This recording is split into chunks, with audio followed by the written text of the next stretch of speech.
In the immediate aftermath of the assassination of President John F. Kennedy, the American government came to the conclusion that a lone gunman had changed the course of human history by killing the most powerful man in the world with 3 rifle shots fired from the elevated window of an office building. And for half a century, they have stuck rigidly to this fabrication, while critics, scientists, playwrights and poets have produced books and essays and films to prove beyond any shadow of a doubt that this version of our Western history is a physical impossibility. Over and over again, we have been told that this man did it, by himself. He didn't have any help, and he did it because he was a lonely madman and a communist to boot. We are also meant to believe that there is nothing remotely suspicious in his being shot on live television in a basement full of police officers before he had a chance to tell his side of the story. So there is quite clearly no need to investigate further. Of course, every thinking person knows this is absolute nonsense. And being nonsensical, it naturally leads thinking people to ask some very important questions, like, why did the American government come up with such a lame and improbable scenario to account for what had happened? And then why did they stick with it so dogmatically for so many years afterwards? Exactly what and who are they protecting? And how can it be that even such venerable institutions as the BBC have played along with this charade in the intervening decades? We now know that there were actually 8 riflemen firing at the president on that day. We know where they were located in Dealey Plaza, and we know their names. However, those with sharp eyes will already be asking themselves why we were only showing the location of 6 assassins in this schematic. We're doing this because any casual onlooker who happened to be in Dealey Plaza at 12:29 on November 22nd, 1963, might well have caught sight of these 6. Many people did. Witnesses like Arnold Rowland, Richard Randolph Carr, Lee Bowers, Amos Hewins, Mary Morman, they all gave precise descriptions of men they observed in the windows of the book depository and on the famous grassy knoll. But none of them observed 2 of the riflemen who shot at the president. No one did. And the reason why no one did is itself the key to the mystery. A mystery which begins with a very simple question. Supposing you wanted to shoot at a man on a barren, empty street without anybody seeing you, where could you possibly hide? However, the riflemen who took part in the assassination were not as important to an understanding of what the Kennedy assassination was really all about as were a group of 20 men who had gathered together the night before at the home of Dallas oil millionaire Clint Murchison. These men were a much more important part of the story than the assassins themselves, because they hired the 8 snipers and paid them. We even know how much they paid them. So who were these men? What brought them together to orchestrate such a foul and despicable deed? Why did they, and more importantly those who came after them, cover up the crime with such ruthless brutality for so long afterwards? And how can it be that these men and what they stood for has left an indelible legacy which still influences our daily lives right up to the present day? To answer these questions, we must inevitably step back into history, and most people will not like this very much, because most people have very little interest in history. This, however, is going to be a history lesson, quite unlike anything that anyone has ever heard. It certainly will be nothing like what we are taught in school, and yet it begins with a name which most people have heard, but probably won't be able to place. The name of E.H. Harriman. Who was E.H. Harriman? Dynamite's ready, Butch. Mr. E.H. Harriman himself, he had the confidence of... Open the door or that's it! You think E.H. Harriman would get himself killed for you? Woodcock? I work for Mr. E.H. Harriman on the Union Pacific Railroad, and he entrusted me. I'm sure Americans in particular will be amused to learn that Edward Henry Harriman was actually a real historical figure. This man was one of America's first industrial giants, and like the Rockefellers in oil and the Carnegies in steel, he got his start by borrowing money from the Rothschilds, of whom we'll hear more later, to create a monopoly for his own business, which was railroads.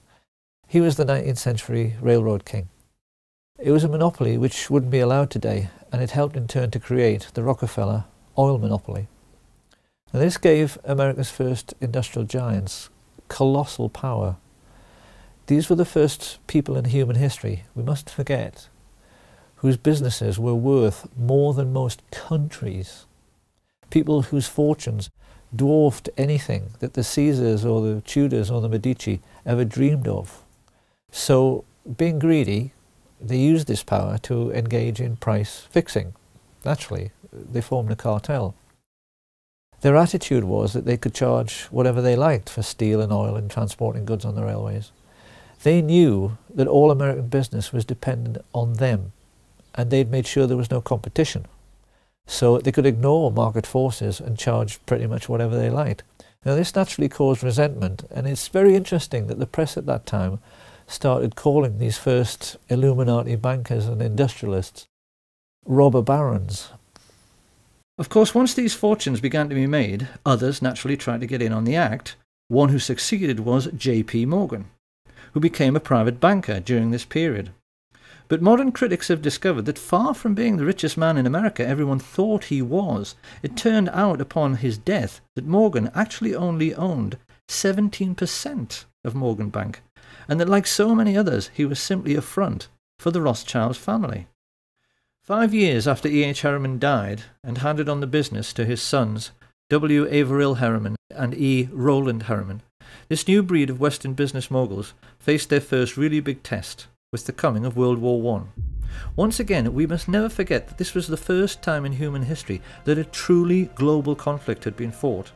It was sure to have long-lasting international repercussions, and many observers at the time had their doubts as to whether Western industrial capitalism, which was still in its infancy, could cope with the demands of war production. In the world economic recession which followed, many feared these fledgling industries might vanish altogether as countries struggled with debt and war reparations. But actually, Western capitalism emerged from World War I in a far stronger state than it was in at the beginning. So how could this be? The First World War taught the new class of international bankers and industrialists a very simple lesson. War is good for business. Take, for instance, Remington. We tend to associate their name with typewriters, but actually they made most of the rifles and handguns used during the Great War, and made a colossal fortune in the process. The banks, in their turn, lapped this up because it meant that defence contractors were having no trouble repaying the huge loans they had outstanding, and, best of all, the world's richest nations had had to borrow huge sums from the merchant bankers in the first place to finance the war, the Americans and the British just as much as the Germans. And they would now be repaying these loans to the banks for decades to come at a steep rate of interest. For international merchant bankers, the Rothschilds in particular, the First World War had been a gift from heaven. And people watching this should ask themselves a simple question before passing judgment. Supposing you were in business during that war, and the contract you had with the government to supply the troops with tin hats, or boots, or uniforms, or gunpowder was netting you millions every year in profit. And then one day the war ended, and your money stopped completely. What do you think your attitude to war might be? That war was good for business was not the only lesson the ruling classes learned during this period. The Russian Revolution of 1917 terrified rich people all over the world. Watching Lenin and Trotsky taking over such a vast area of the globe, the kings and queens of Europe's tiny sovereign states in particular became extremely nervous. The question on all their minds was, supposing the communist success in Russia should inspire their own working class to rise in revolt. Many of the crowned heads of Europe, like England's George V, had been related to Tsar Nicholas, and the brutal execution of the Tsar and his family, particularly the bayoneting of his young daughters, sent a shockwave through the upper classes of every nation.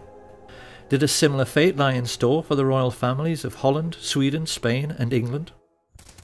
This question was lying heavily on the thoughts of the elite when the First World War ended in 1918, and it had the effect of focusing the minds of the new Illuminati bankers and industrialists on the question of what to do for best with a defeated and dilapidated Germany. The population were poor, penniless and worn out, yet the German economy still contained some of the most sophisticated and expensive industrial stock on the planet. The Illuminati sensed an opportunity. Supposing, as the world's first international businessmen, They could get their hands on Germany's steel mills, her coal mines, her factories, ports, and her shipbuilding industry. Over the years, certain names have become very familiar to those who maintain an interest in the Kennedy assassination. None more so than Allen Dulles, whom Kennedy fired after the Bay of Pigs disaster, and yet later he somehow managed to chair the Warren Commission, which was supposed to be investigating Kennedy's death. Something few people know, however, is that Dulles and his older brother John Foster Dulles wrote the Treaty of Versailles. They were both lawyers of Sullivan and Cromwell, and it was largely they who decided that the German people must pay war reparations totaling 135 billion marks. A mind-boggling sum at that time, which today translates into 250 trillion. When this was announced, the legendary UK economist J. Maynard Keynes maintained it was a ludicrous sum, and he did a swift calculation from which he reasoned that it would take Germany until 1988, 60 years hard labour, to pay it off. But it didn't. So why? Maynard Keynes sensed that the Dulles brothers, backed as they were by the new Illuminati, were trying quite deliberately to sabotage the German economy, and they succeeded. As mass unemployment led to hyperinflation, the famous stories of people papering their walls with worthless Reichsmarks and handing over their life savings for a loaf of bread soon followed.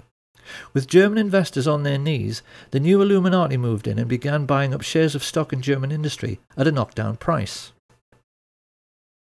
Now, why did they do this? The cynical mind would say to make a buck, but it really wasn't that simple. What they wanted was to make Germany strong again so that she would become a bulwark against Soviet communism. Germany was fighting for its life. Certain measures were needed to protect it from its enemies. I cannot say that I am sorry we applied those measures. We were a bulwark against Bolshevism. We were a pillar of Western culture. A bulwark and a pillar the West may yet wish to retain. It was around this time that the newspapers, which these same rich people owned, made sure the word Bolshi, a truncation of Bolshevik, entered the English language, so that we would associate Bolshevism with aggression. And it was with these subtle and not so subtle methods that the international elite began to shape our destiny for the remainder of the 20th century. The intellectuals of the period were furious. They were incensed, they were depressed, and you get a very good feeling of the political atmosphere of the time from the diaries of the Labour politician Harold Nicolson, when he writes, "We have lost our willpower since our willpower is divided.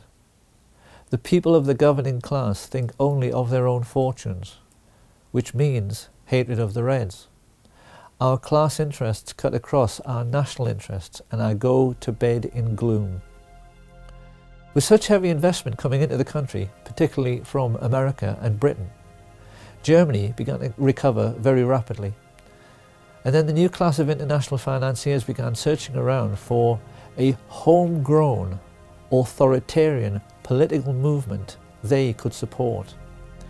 What they needed was someone they could count on to be both aggressive and expansionist.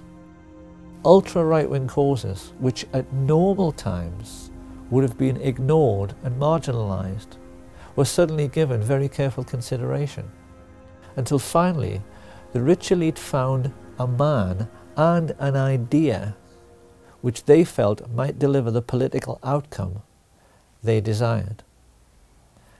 Adolf Hitler and his fledgling National Socialist Party. At the same time that the world's rich elite began grooming Hitler for his starring role, they also became even more deeply involved in military intelligence. I say even more because the Dulles brothers, Averell Harriman, and the chief of Remington, Samuel Bush, a man referred to as the original Merchant of Death, had a relationship with American military intelligence stretching back into World War I. The lesson here being that the American variant of military intelligence started out with businessmen protecting their investments, just as if they were a mafia. Right from the very beginning, it had nothing to do with national security and everything to do with money. In Hitler, the Illuminati had found a ready-made stooge who could be the face of this autocratic new movement. And when the time came to put together a new secret intelligence service which was going to help protect all the money they had tied up in the German economy, these men also found one was readily available: the Order of the Skull and Bones at Yale University. Discussion of secret societies is something of a minefield because it so easily invites ridicule. It is very difficult for the general public to accept that the super-rich leaders of their Western world can possibly be as mad and deranged as they actually are. The public, generally speaking, are sensible and level-headed people who have to balance their checkbooks, so they inevitably tend to laugh at stories about Satanists and occult believers. But if you talk to any well-informed historians, they are all aware of the important role which various secret societies have played in human history. The Black Hand always played a pivotal role in the history of the mafia. If you talk to anyone in the UK who was political and read books, they are always aware that the ruling class of Britain, including every member of the royal family, is a Freemason. And the emblem of the death's head was sported on the caps of the high-ranking Nazi officers from the very beginning. The symbols of these secret societies always seem to play around with some kind of skull and bones motif, so that it's abundantly clear what their mission statement is. These people are pirates, willing to commit any crime for big money. And they first became established in America at Yale University in 1833 with General William Huntington Russell and Alphonso Taft. Of course, being a secret society, they made other people curious about them, and in 1867 some undergraduates from a rival campus society broke into their headquarters to see what this skull and bones thing was all about. They reported that inside there were lots of lamps and candles, many dilapidated human skulls lying next to a fool's cap and bells, and it was morbidly dark because the walls were covered in black velvet. Having established a suitably satanic atmosphere, initiation rites were then performed on new members, who had to engage in group masturbation and sodomy while they lay in a coffin. Now, it's very easy to dismiss all of this as bizarre, silly and irrelevant until you see the list of Skull and Bones members who have ruled America since Skull and Bones began. Although they only graduate 15 initiates a year, those 15 have always gone on to occupy the very highest positions in American society.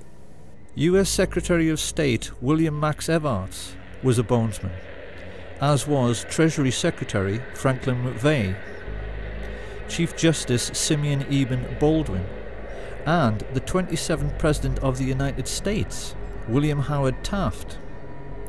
The founder of American football, Walter Camp, came through Skull and Bones, as did the very first chairman of the Federal Reserve, Pierre Jay, and director of Standard Oil, Percy Rockefeller.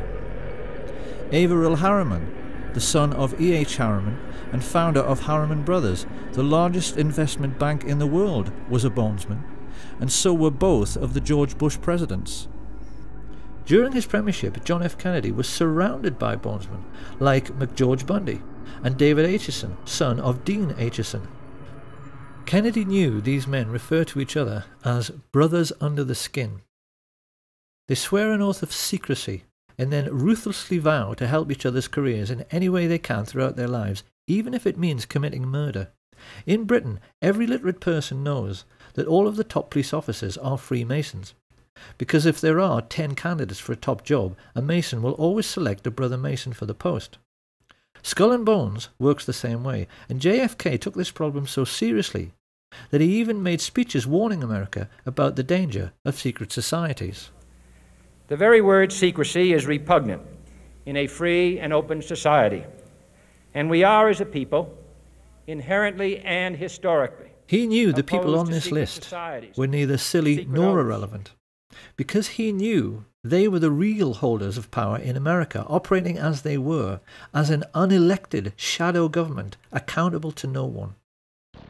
And it was these same people who brought Hitler to power during the 1920s by becoming business partners with leading German industrialists.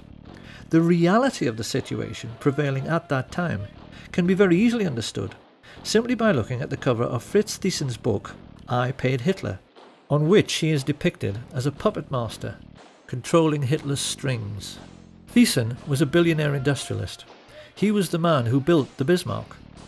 His company, United Steelworks, made 3/4 of all Germany's steel, and he joined together with Skull and Bones members Prescott Bush and George Herbert Walker to financially assist the Nazi Party. Together they recruited head of the German central bank Hjalmar Schacht to the fascist cause, and then combined with other leading industrialists to sign the letter which convinced Hindenburg to appoint Hitler as Chancellor on the 20th of February 1933. Had anyone inquired around this time about the postal address of the Nazi Party, they could legitimately have been told that it was 39 Broadway, Manhattan, New York, because this was where Averell Harriman, Prescott Bush and George Herbert Walker kept their office. And being no fool, Fritz Thyssen used their banking services to set up secret cash funds funneled through another bank in Rotterdam, the Bank voor Handel en Scheepvaart, to finance the building of the first official Nazi Party headquarters, the Brown House. This was all done with the full cooperation of the Dutch bankers, who orchestrated this entire sinister business with the assistance of the Thyssen family lawyer, Alan Dulles. Of course, the Germans themselves were ecstatic. We've all seen the newsreels from that time in which they are stomping around in their jackboots, acting like a master race, because they had swallowed the propaganda that they were being led to glory by a Superman who had rebuilt the economy and Germany's infrastructure all by himself. This was a lie. Hitler didn't have any money. You can only build autobahns with one thing: capital investment, and that investment came mainly from America. The Nazis were also given a lot of help from the City of London, help which came mainly in the shape of Sir Montague Collett Norman, Governor of the Bank of England. Norman was connected to Bush and Walker through the merger of Harriman's with the Brown brothers, who traded in London as Brown Shipley, hence Brown Brothers Harriman. The people behind this multinational investment bank had a long-standing racial tradition. Few British people at the time were aware that they only enjoyed relatively cheap clothing, because it was all made from slave cotton brought from America on the Brown Brothers ships and sold to British mill owners. Montague Norman was heir to this colossal Brown Brothers fortune. As the de facto head of world banking, he made no secret of his only being interested in the richest 1% of people. And even as the newspapers began to fill with stories of Nazi concentration camps, he still declared himself to be Hitler's most avid supporter. "We must lend Nazi Germany 90 million marks," he declared.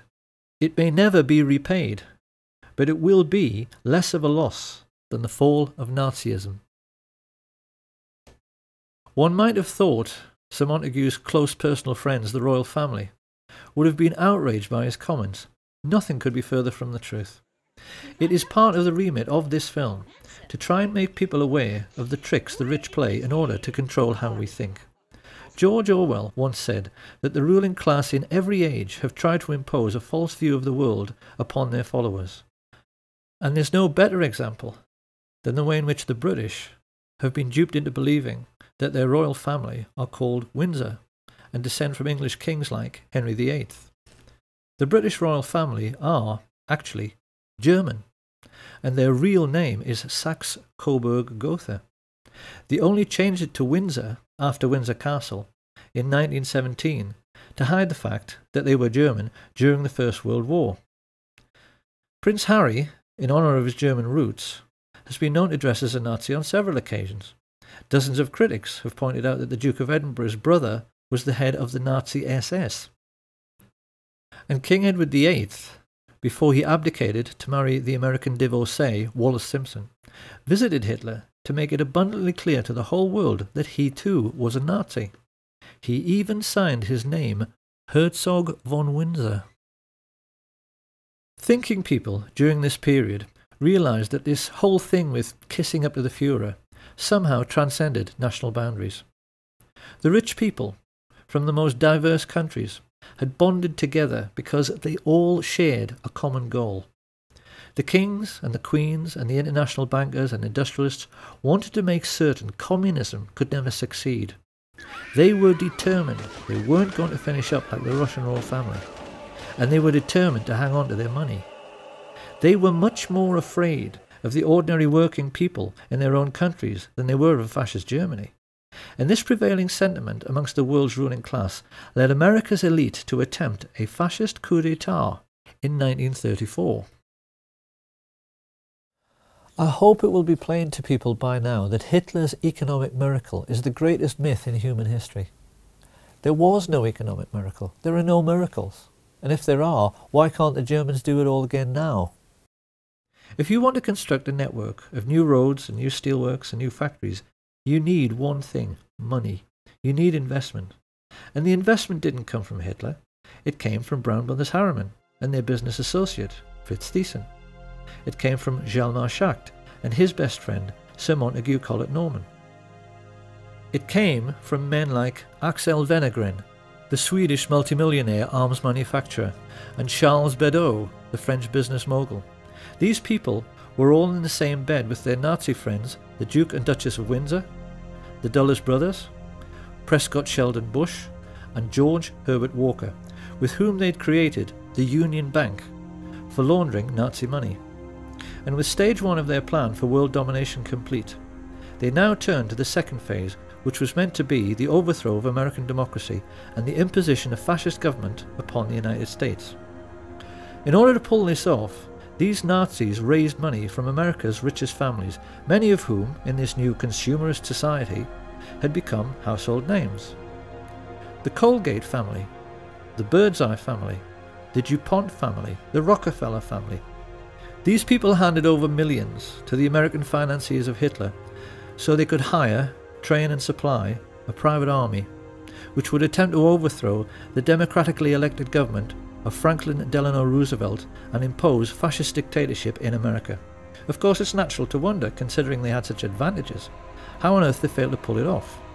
The simple answer is that they chose the wrong man, because their choice to lead this Nazi insurrection was Major General Smedley Darlington Butler, the most decorated soldier of the period and in all of American history, perhaps the most unsung hero of all.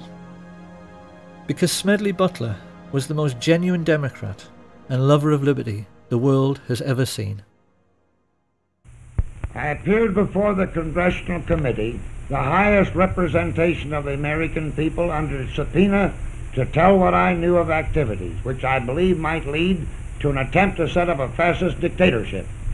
The plan as outlined to me was to form an organization of veterans, to use as a bluff, or as a club at least, to intimidate the government and break down our democratic institutions. The upshot of the whole thing was that I was supposed to lead an organization of 500,000 men, which would be able to take over the functions of government. My main interest in all this is to preserve our democratic institutions. I want to retain the right to vote, the right to speak freely, and the right to write. If we maintain these basic principles, our democracy is safe. No dictatorship can exist with suffrage, freedom of speech and press.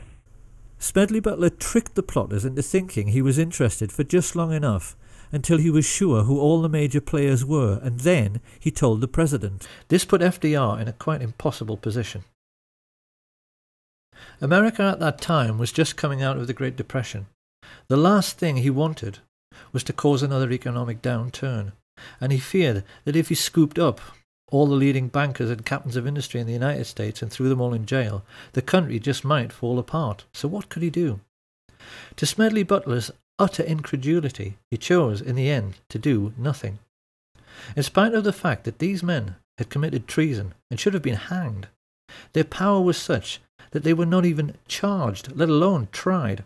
And so great was their influence, they were able to keep America out of the war until December the 7th, 1941.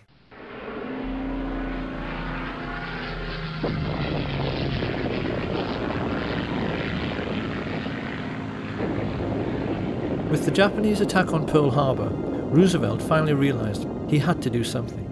His response was the Trading with the Enemy Act, which allowed him to seize assets like the Union Bank, through which Bush, Walker and Harriman had been financing Thyssen. Roosevelt didn't realize, however, that it was already a case of too little, too late. Because without his knowledge, American business moguls had been tumbling over one another for 2 years in their efforts to assist and do business with the Hitler regime. Typical of this American spirit of enterprise was Sosthenes Ben, the president of AT&T, who flew immediately to Berlin when war was declared to put in Hitler's phone lines. He gave the Nazis the most high-tech, state-of-the-art telecommunications system in the world at that time, so that Hitler could rule the European mainland with the maximum efficiency. Rich men have been hiring thugs to do their dirty work, especially to frighten people, since human civilization began. What people have to try to appreciate is that Nazism, in reality, was simply the first time in human history that the rich had enough wealth to hire an entire country of thugs to do their dirty work. Some of the most emotive images in world history are those of the Nazi war machine swooping across the Low Countries to begin their occupation of France, and people have always assumed that the trucks used for the miles-long troop convoys must have been German trucks. But if anyone at that time had taken the trouble to lift up the cowling and look at the engine, they would have found these were actually Ford trucks, which had been built with personal permission from Henry Ford, who was sitting in his office 4,000 miles away in Dearborn, Michigan, a service for which he was given the Grand Cross of the Eagle, the highest honor the Nazis ever bestowed on a civilian. Ford sued the U.S. Army, the U.S. government in the 50s because during the war the U.S. Air Force bombed their tank-making facilities in Germany, and this is true. And what was it, like 52 or something? They sued the U.S. government for destroying their factories, and they won. They won the lawsuit. So I had to write a little song for Henry here.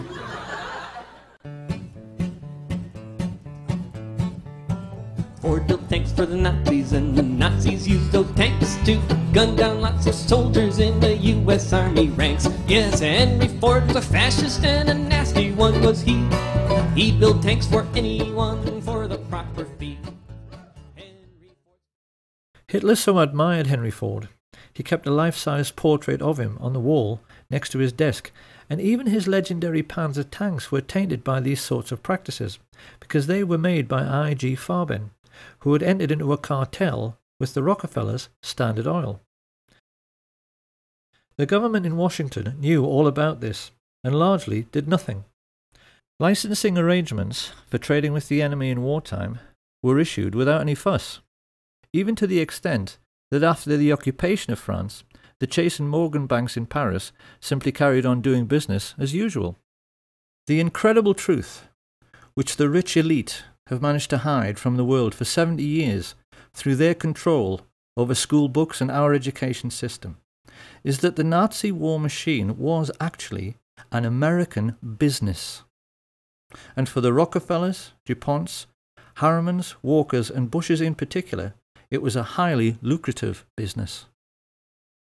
For their part, Coca-Cola's contribution to the war effort was to sell billions of soft drinks to the thirsty Nazis, while they were strafing and bombing Allied soldiers, particularly in very hot regions.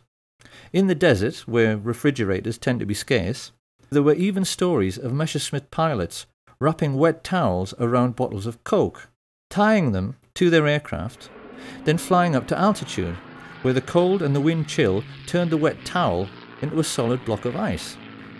They would then dive down, crack open the towel, and enjoy an ice-cold Coke in the desert.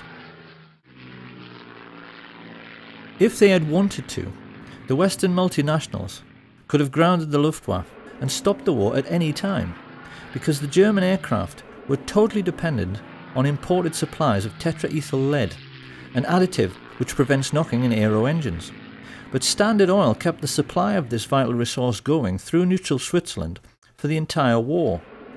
And any Dutch people who might be wondering at this point what kind of percentage the Swiss took from this little arrangement, they need to be aware that thanks to Prince Bernhard von Lippe of the Netherlands, the father of the recently retired Queen Beatrix and prominent member of the Nazi Party, Royal Dutch Shell gave Hitler millions of tons of crude oil for nothing.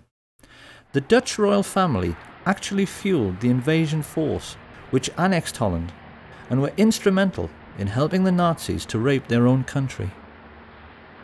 But most shocking of all is the truth of what really happened in the little Polish town of Oświęcim. This sleepy little hamlet just happened to be in an extremely mineral-rich region, particularly for coal, which Western industrialists had wanted to get their hands on for years. With the coming of the Hitler regime and the invasion of Poland, the fascist financiers had the bright idea of turning this conquered region into an investor's paradise by building a Nazi concentration camp near the town and utilising the slave labour available to drastically reduce their own production costs. Few people are aware of the gigantic scale of the Nazi concentration camp network, and are blissfully unaware that the real purpose behind their construction was to make a profit for the rich, which is why they stole all the gold watches, gold wedding rings and gold teeth fillings and melted them down into gold ingots. To this day, there are bars of gold lying in the vaults of the Bank of England, which have the Nazi swastika stamped on them. Gold stolen from Jewish corpses. It shouldn't come as any great surprise that George Herbert Walker's family were slave owners on the cotton plantations of 1930s America. Walker was used to organising slave labour.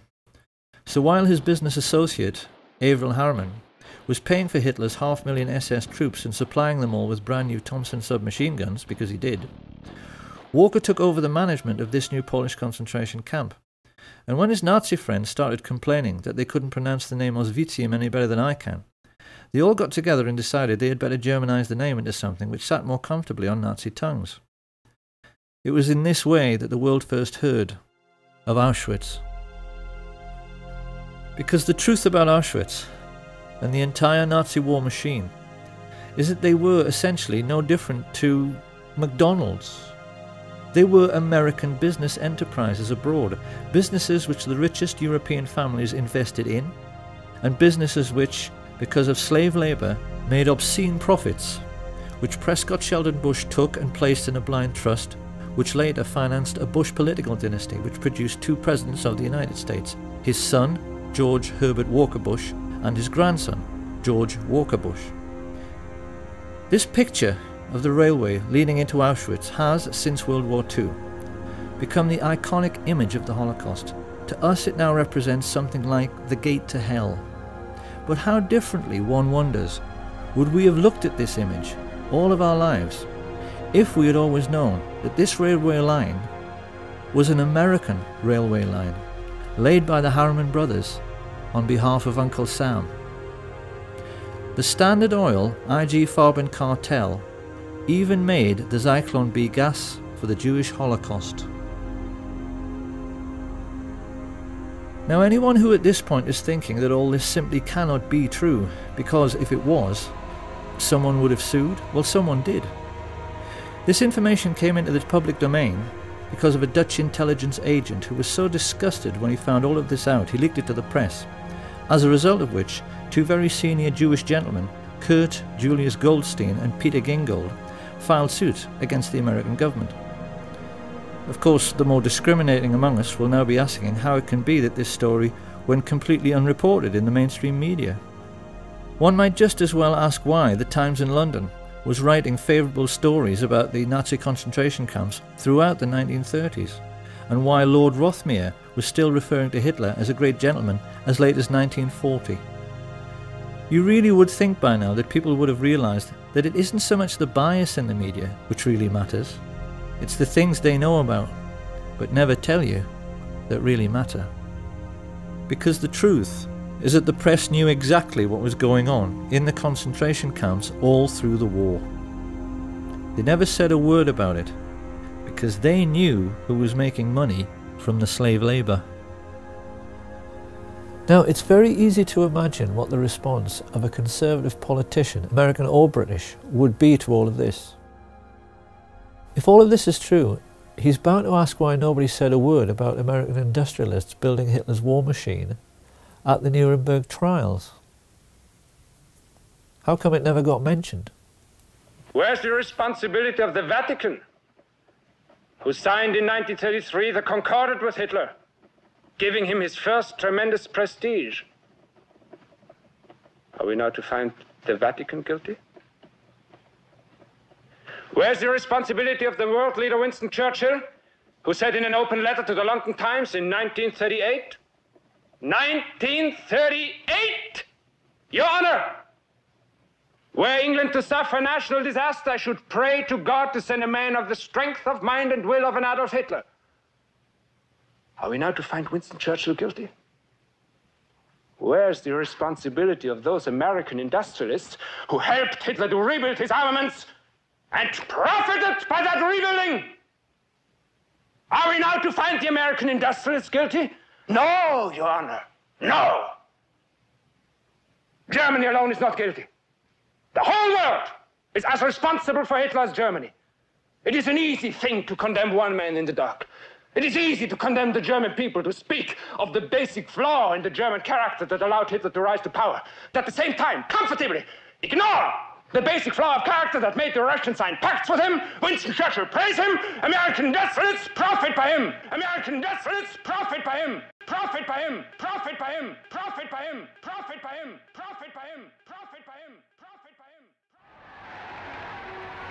him. In school, we are taught that the Allies defeated Nazi Germany in World War II. This is not true. The Nazis won the war. Because the real Nazis, the rich, played on both sides. That's what a rich businessman does. He arranges things so that he is well thought of by both sides, so then whoever wins, he wins, and his money is safe. Now, a lot of people will still think it is simply ludicrous to suggest the Second World War was a phony war. They are bound to say that no one who was there at the time thought it was a phony war. Really? A new baby, 200 gross of buckles, unlimited petrol, and all the whiskey you want. You're sitting pretty, aren't you, Holden? Yes, it is a lovely war. Well, wouldn't you if you were in my place? Wouldn't everybody? Doesn't everybody? The war's a blasted phony anyway. I'm a bit tired of that. Tired of what? This phony war business. Well, isn't it? No, it's not. I've just come out of hospital after 10 days in an open boat off the Faroes, and I'm sick and tired of blokes like you with soft jobs ashore. Come outside. Now, don't be silly. I've lost 2 fingers off that hand, but I'm going to take you outside and knock your block off with my right. Ah, take it easy. There's no need for that. I'm sorry, I apologize. I'll come outside if you insist. That won't do any good. It's not his fault. It's the fault of all of us. You make me sick. All of you. It may be a phony war to you, but it's not to all the boys at sea. It never has been.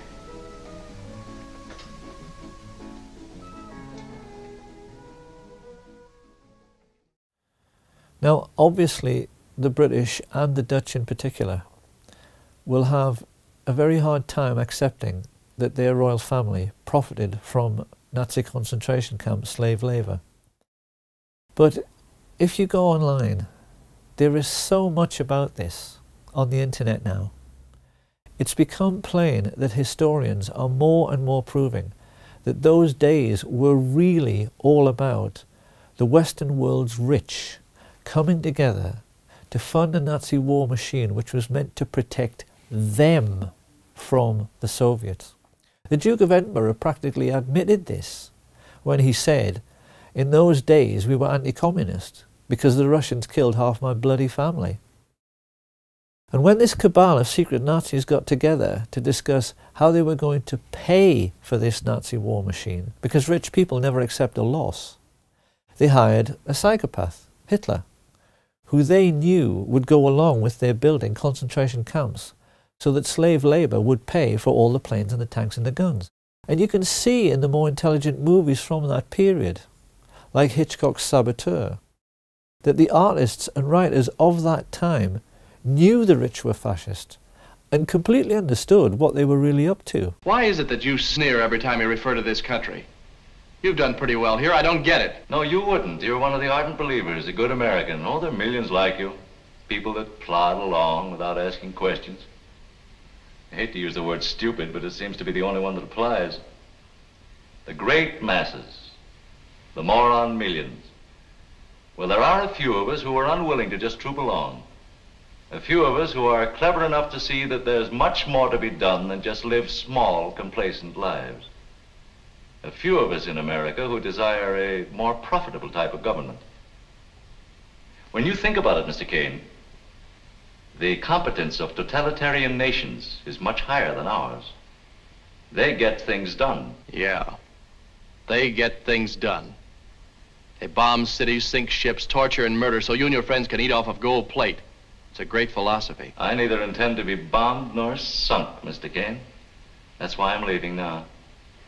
And if things don't go right for you, if we should win, then I'll come back. Perhaps I can get what I want then. Power. Yes.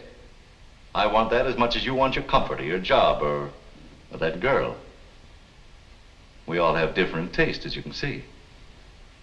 Only I'm willing to back my tastes with the necessary force.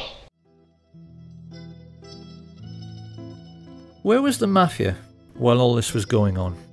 Well, a great deal which historians have learned recently, especially from sources like Double Cross, the book written by Sam Giancana's brother, has made it clear that the mafia was much the same as the so-called German economic miracle and the American finance Nazi war machine in concentration camps.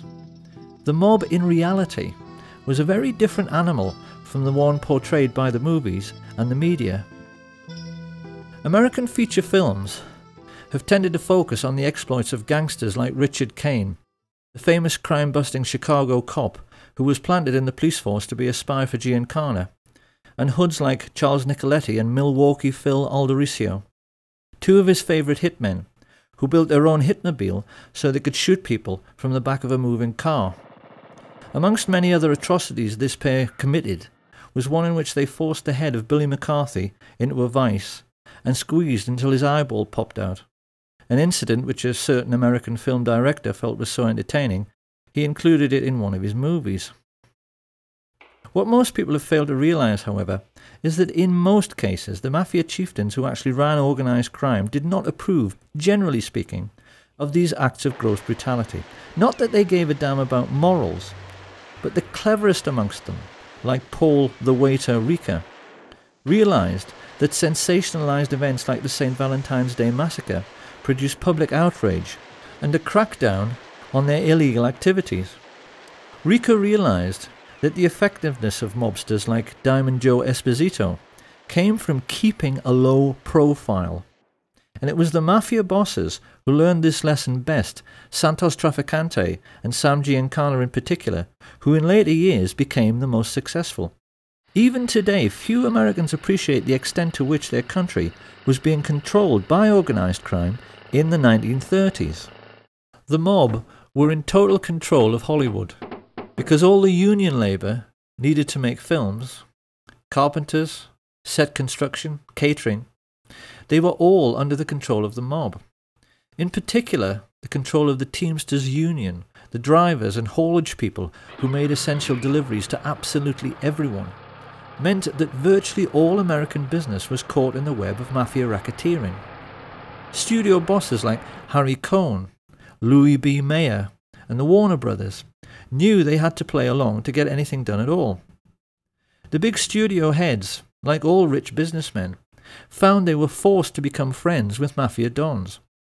And the individual who exploited this situation most effectively was a gangster few people have ever heard of, Murray the Camel Humphreys. Generally speaking, the ethnically Italian gangsters of this period were coarse, brutal, and most importantly, ignorant men. They had no education. They couldn't hold an intelligent conversation because they'd spent no time in school. Don Corleone, I am honored and grateful that you have invited me to your daughter's wedding.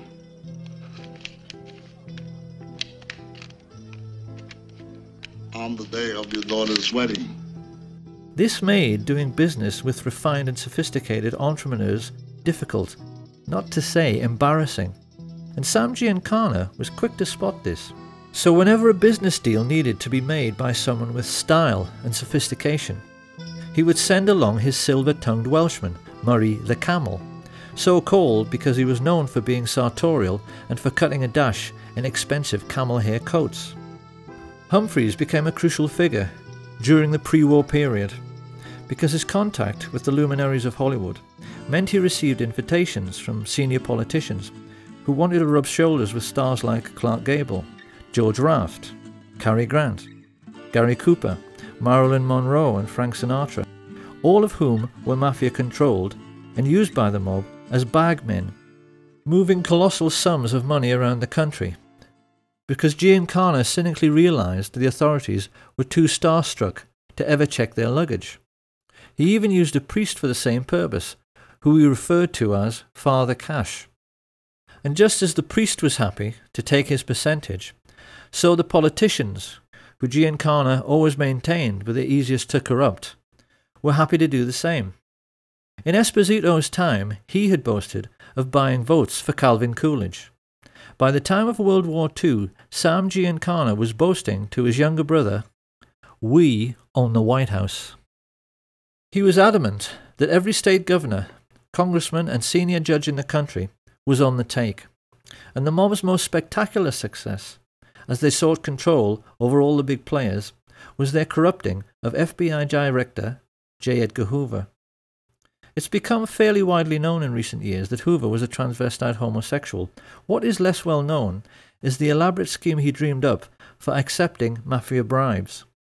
What he used to do was to go to the $2 window at the racetrack, where he was photographed many times by the press to give himself a clean, upstanding image. What the pressmen didn't know was that he always took along a crooked emissary who placed huge bets, which ran into the thousands, at another window on races which were fixed by the mob boss Frank Costello. By keeping Hoover supplied with millions in winnings and holding on to compromising photographs of the FBI chief having sex with his lover, Clyde Tolson, which several CIA agents claim they've seen, the mafia had American law enforcement entirely under their control. So the question then is, what do you do with that kind of power? The answer is that when you're the American mafia, you routinely wipe out what they call do-gooders. This is how organised crime has influenced American society for nearly a century. If a decent man becomes a rising star in politics and looks as if he might try to make a better life for ordinary people, they simply kill him as a matter of routine. And in the book they wrote together, Chuck and Sam Giancana Jr. are at pains to point out that a classic early case of this practice was the assassination of Anton Shermack. Shermack was a Democratic politician who had tried to crack down on Al Capone's bootlegging operations. Many felt he would go on to become a great president himself, until he was shot while on stage with FDR by Giuseppe Zangara. After the murder, Zangara claimed it was a political act, and he ought to be entitled to clemency because he simply hated all rich people. But this was actually what he'd simply been told to say by the mob, who were using him as a fall guy. When he went to the electric chair, Sam Giancana turned to his brother and expressed his pleasure at how nice and neat the whole affair had been. And he further explained that choosing a patsy to wipe out a politician who was a do-gooder was something the Italian mafia had been doing forever.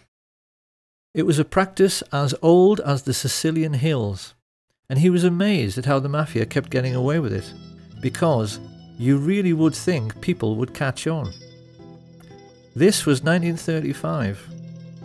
You have a decent chief executive murdered in broad daylight, shot by a patsy, who was later killed himself by the authorities.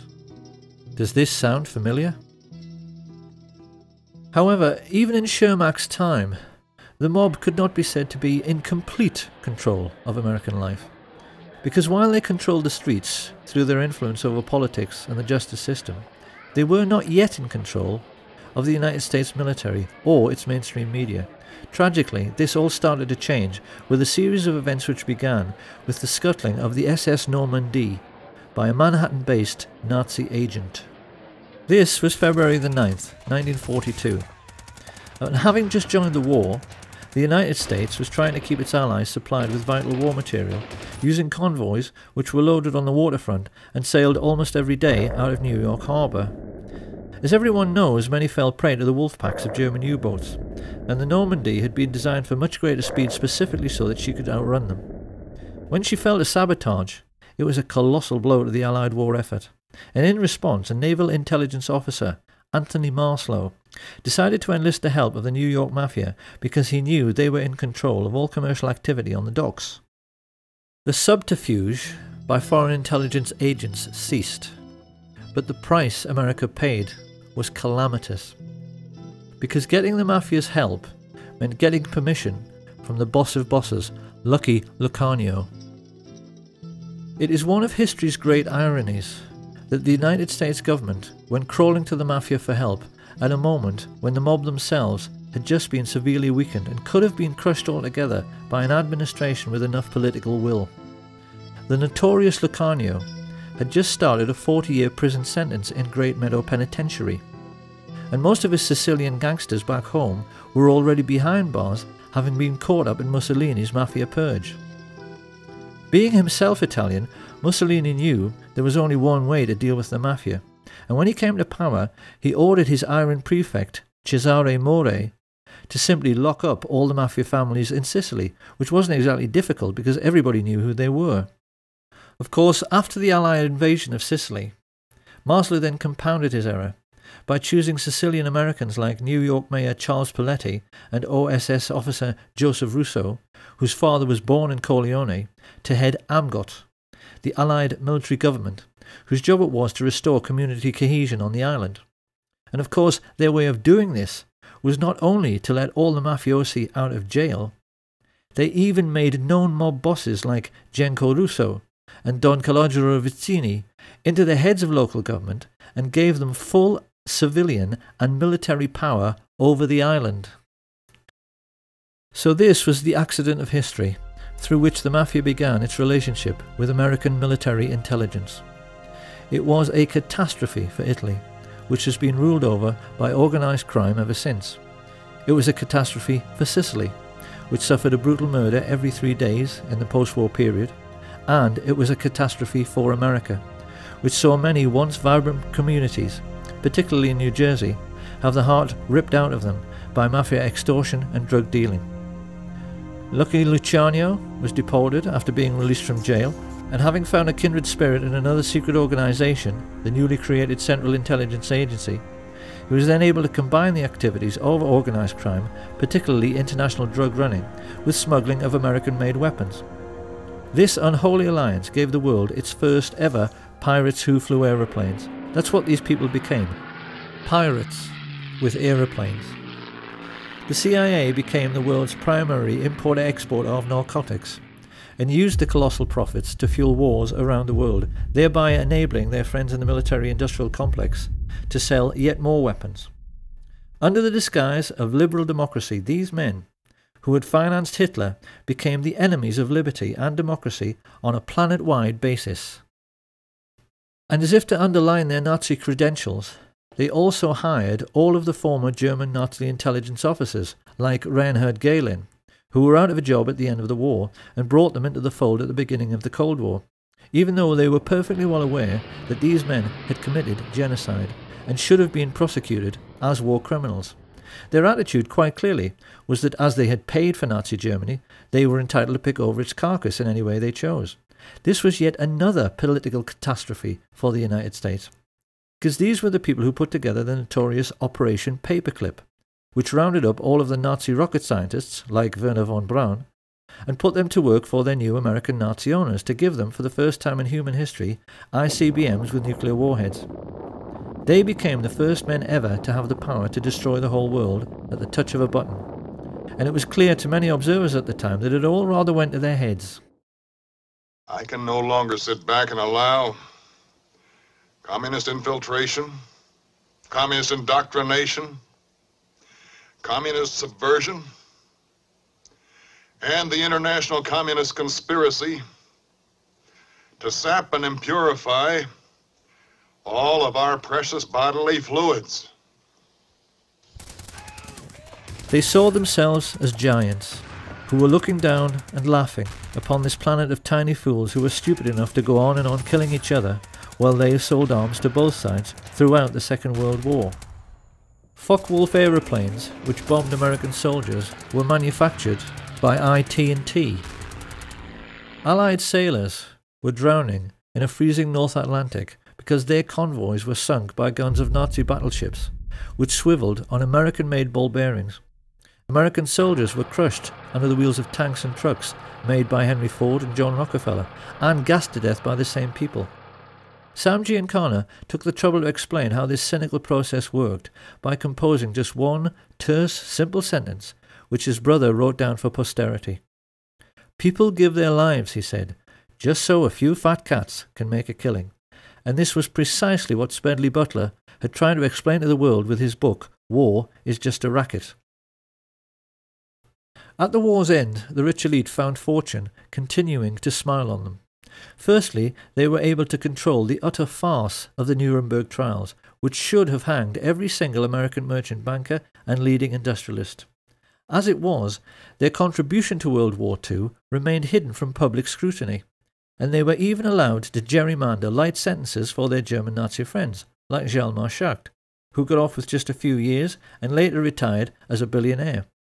But best of all was that the one man who might have been a check to their power passed away as soon as the war was over.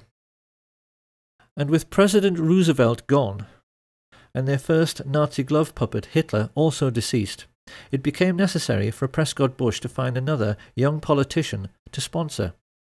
In true American fashion, he decided to advertise. He placed an ad in the LA Times which candidly explained that a group of rich businessmen was seeking a young, ambitious, immoral and most definitely malleable politician who might one day run for president. The ad was deliberately worded in this cynical way because they knew that only an evil, slimy and completely incorrigible little creep would ever dream of applying for the position. That was what they wanted, and that was what they got, in the shape of a certain Richard Nixon. Here being congratulated on his success by his new master, Prescott Bush. And not long after this picture was taken in 1947, Nixon engaged the services of a Jewish gangster who was working for Sam Giancana called Jacob Rubenstein, a man whom the world would one day come to know as Jack Ruby. Having bought themselves a new political puppet, this nefarious band of 20th century robber barons now took stock of their situation. The Hitler Project, as this rich elite called it, could hardly have turned out very much better. Their businesses had made colossal profits. Prescott had got his Union Bank back. The communist menace they so wanted to contain had almost sunk back in the Middle Ages with the ravages of war. And best of all was that they had now achieved the very world domination which Hitler had dreamed about.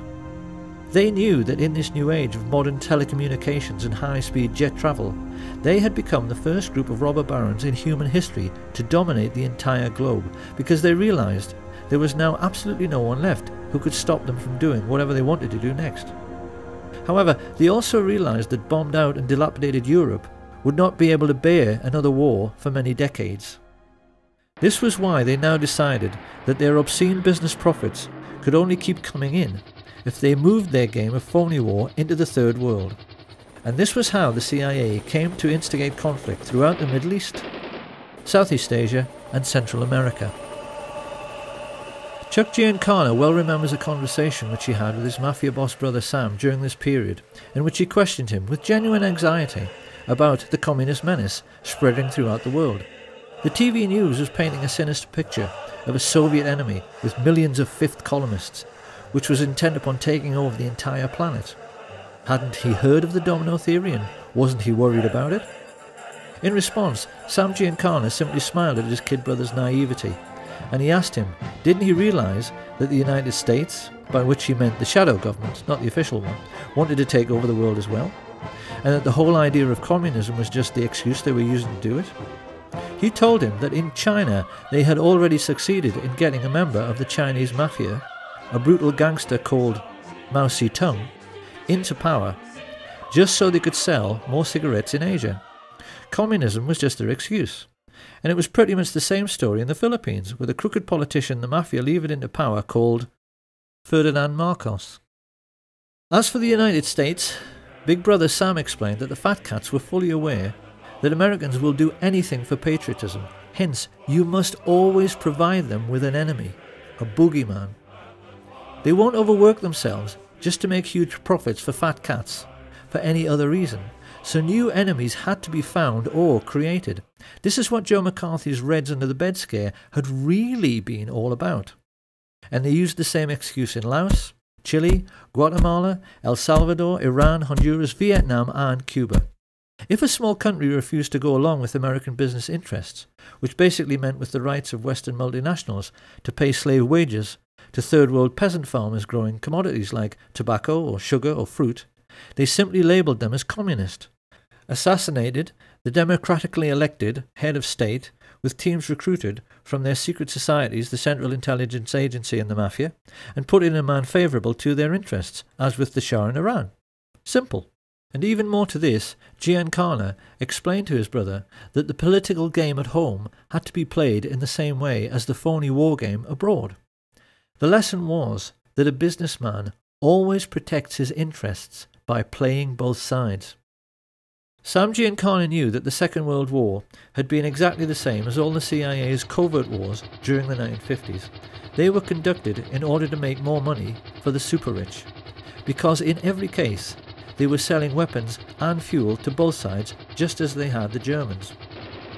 On the American mainland, this cynical attitude manifested itself in the way the gangsters supported the campaigns of both leading candidates in every political head-to-head, in order to make sure that whoever got elected, he was always their man and on their side. So this was the real political world which the young Senator John F. Kennedy became a part of in 1950s America. It was a world ruled by a super-rich cabal of secret Nazis who had built the fascist war machine and concentration camps purely to protect themselves and their money from socialist Russia. Having avoided prosecution for the greatest crime in human history, they were confident that they could kill anyone and get away with it, particularly if it was someone who might interfere with their power to instigate phony wars in order to make huge fortunes by lending money and selling weapons to both sides. The war in which he himself had bravely fought was a sham, and even John F. Kennedy did not understand this. Or perhaps we should say that he didn't fully understand what was going on. He and his younger brother Bobby were certainly all too keenly aware of the extent to which their country was in the grip of organised crime, because their own father, the patriarch Joseph P. Kennedy, had made his personal fortune from running illegal liquor during the days of Prohibition, activities which earned him the nickname Bootlegger Joe. Experienced people are aware that the tendency of each new generation to reject the ideas of the previous generation is an abiding characteristic in human affairs, and it is perfectly plain that with Jack and Bobby it had the effect of making both men highly principled. Their own father had associated with crooks and gangsters, and it was quite clear from their style and their outlook that they had made a commitment to make up for the sins of their father by rejecting this sinister world of hoods and crooks and corrupt politicians, by being honest and decent. If you take a look at any group photo from the early days, it's clear these men are being determinedly clean-cut, with the accent heavily on the clean part. They knew their father's generation were dirty. It couldn't be more obvious that they were determined to be the opposite. The question was, how were they going to free themselves and their country from the entanglements of the crooked politicians and the psychopathic mafia dons, who together were controlling the whole of American life like some multi-legged fascist octopus? How they were going to pull this off was something they were discussing ad nauseam when, in the late 1950s, they found out their father was in big trouble. A contract had been taken out on Joe Kennedy's life by the Purple Gang, the Jewish mafia of New York, who had accused him of swindling them out of a fortune. Joe Kennedy was really scared, and he turned for help toward the one man in North America who he knew had the power to get the contract called off, Sam Giancana. Giancana had done business with Kennedy for years, so he agreed to help, but he wanted something for it. He was all too aware of Joe's political ambitions for his son and of JFK's outstanding good looks. He wanted assurances that if Jack one day made it to the White House, Joe Kennedy would see to it that the heat the two brothers had been trying to turn up on the mafia would be turned down. And, according to Chuck and Sam Giancana Jr., Joseph P. Kennedy, just to save his own skin, agreed. Will you tell us anything about any of your operations, or you just giggle every time I ask you a question? Decline to answer because I honestly believe my answer might tend to incriminate me. I thought only little girls giggled, Mr. Giancana. In this way, a very confused situation was created, because Sam Giancana, the very kind of mob boss whom the Kennedys had been fighting so hard through the McClellan Committee to put in jail, now thought that they should and would be grateful to him. It was this expectation and this misunderstanding which now led Giancana to try to draw the Kennedys more and more into his dark world, something which he appeared to be succeeding with, in the way that first Peter Lawford and then Frank Sinatra established relationships with both men. Lawford married Kennedy's sister. Everyone is voting for Jack. Sinatra was putting together campaigning jingles, and it must have seemed to many insiders at the time that when Sam Giancana went around boasting that, as usual, he had everything under control, and that when Jack got to the White House it was going to be a dream ticket for the mafia, that it must all be true. His boys appeared to be partying together. And those who were in the know were aware that JFK had at least some sort of relationship with Judith Campbell Exner, Sam Giancana's girlfriend. What we haven't known until now is that JFK was hoodwinking Giancana all along. The role that Judy Campbell played was mostly that of a go-between. What Kennedy was doing through her was giving Giancana FBI reports on mob bosses to make him think that law enforcement were not all that well informed about the mafia scams and their movements, nor even terribly interested. What Giancana did not know was that the FBI reports he was receiving were carefully selected and most definitely incomplete. Kennedy was not helping Giancana. He was not keeping him in the picture. What he was doing was pulling the wool over his eyes. For the first time in his life, Sam Giancana was perplexed, and he became more confused when there was a sudden freezing over of relations. JFK abruptly ended his relationship with Sinatra, and Judy Campbell suddenly found the White House were refusing her calls. Even more to this, Giancana's limitations were shown up in the way he completely failed to comprehend that Kennedy truly was decent and honest. He apparently had many conversations with Murray the Camel Humphreys around this time, in which both were reassuring each other that Kennedy's white knight lifestyle was just a political game to make him look good. Quite clearly, this cynical outlook was the product of living in their dark and corrupt world. They had never known an honest and decent man, because in the mafia there's no such thing.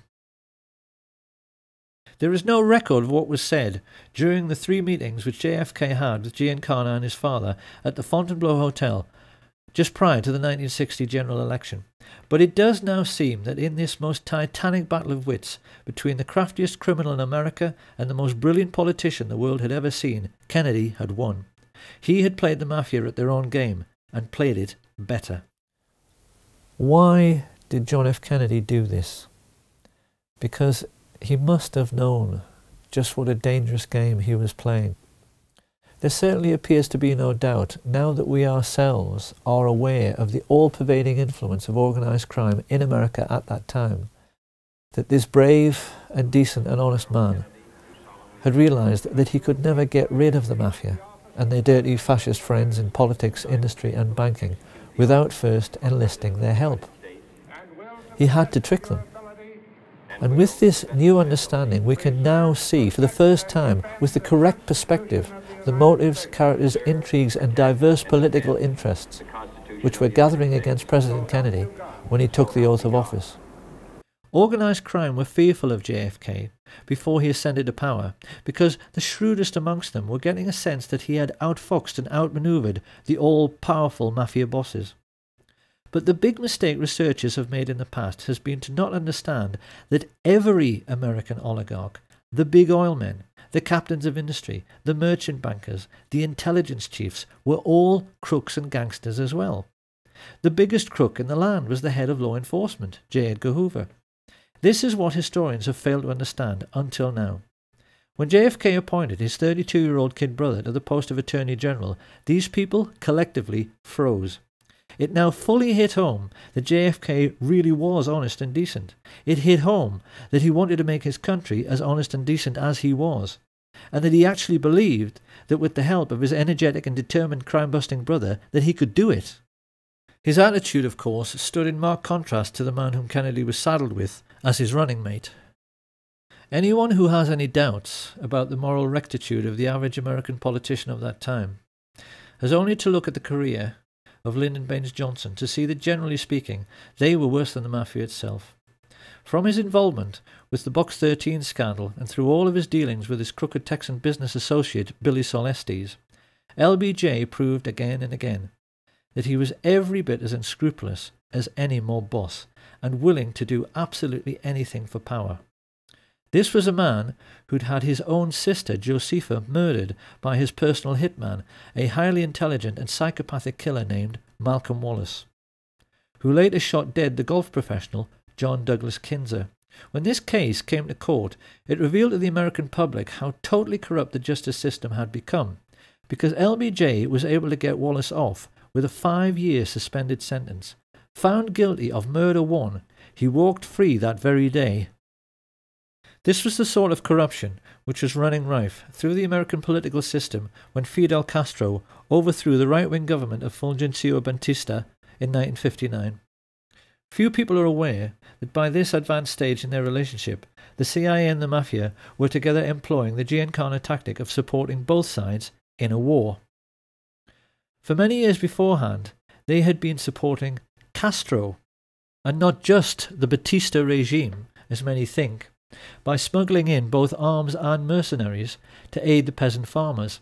One of these mercenaries, an Italian-American called Frank Fiorini, later came to play a pivotal role both in the assassination and subsequent cover-up under his assumed name Frank Sturgis.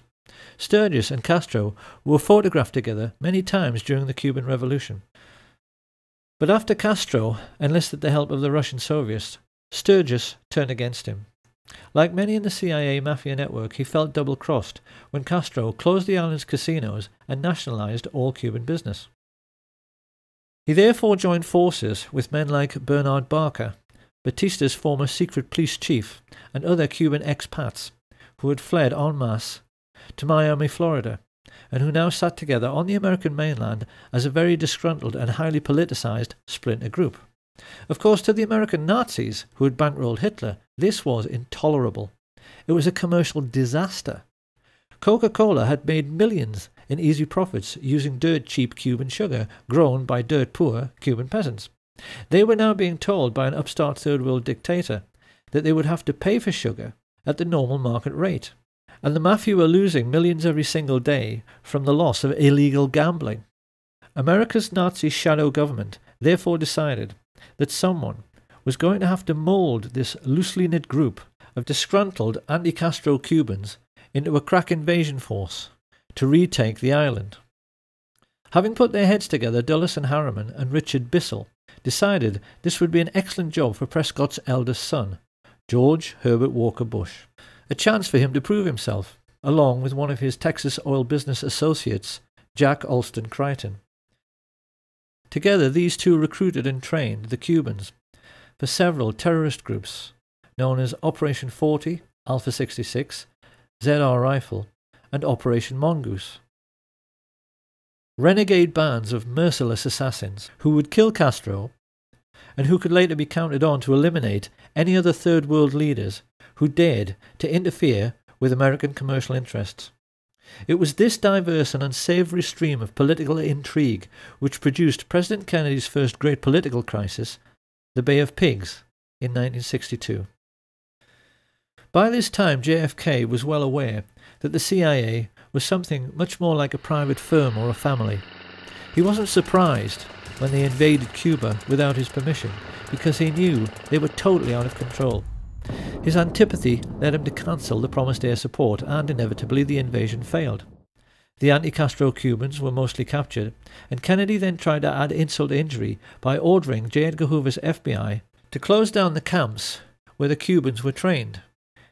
He even allowed Khrushchev, the Soviet leader, to inspect the camps to see they were closed, so this could never happen again. Having only just escaped with his life at the Bay of Pigs, it was pretty clear that Frank Sturgis was more than a little annoyed. He was scared because Khrushchev says, don't do this or we're going to do that. You know, so he didn't do it, and he deserted the Bay of Pigs. I was involved in the Bay of Pigs. A lot of people, friends of mine, that were killed in the Bay of Pigs. And I resent that. Don't play political games with me. I'm a military man. I'm a soldier. I go fight.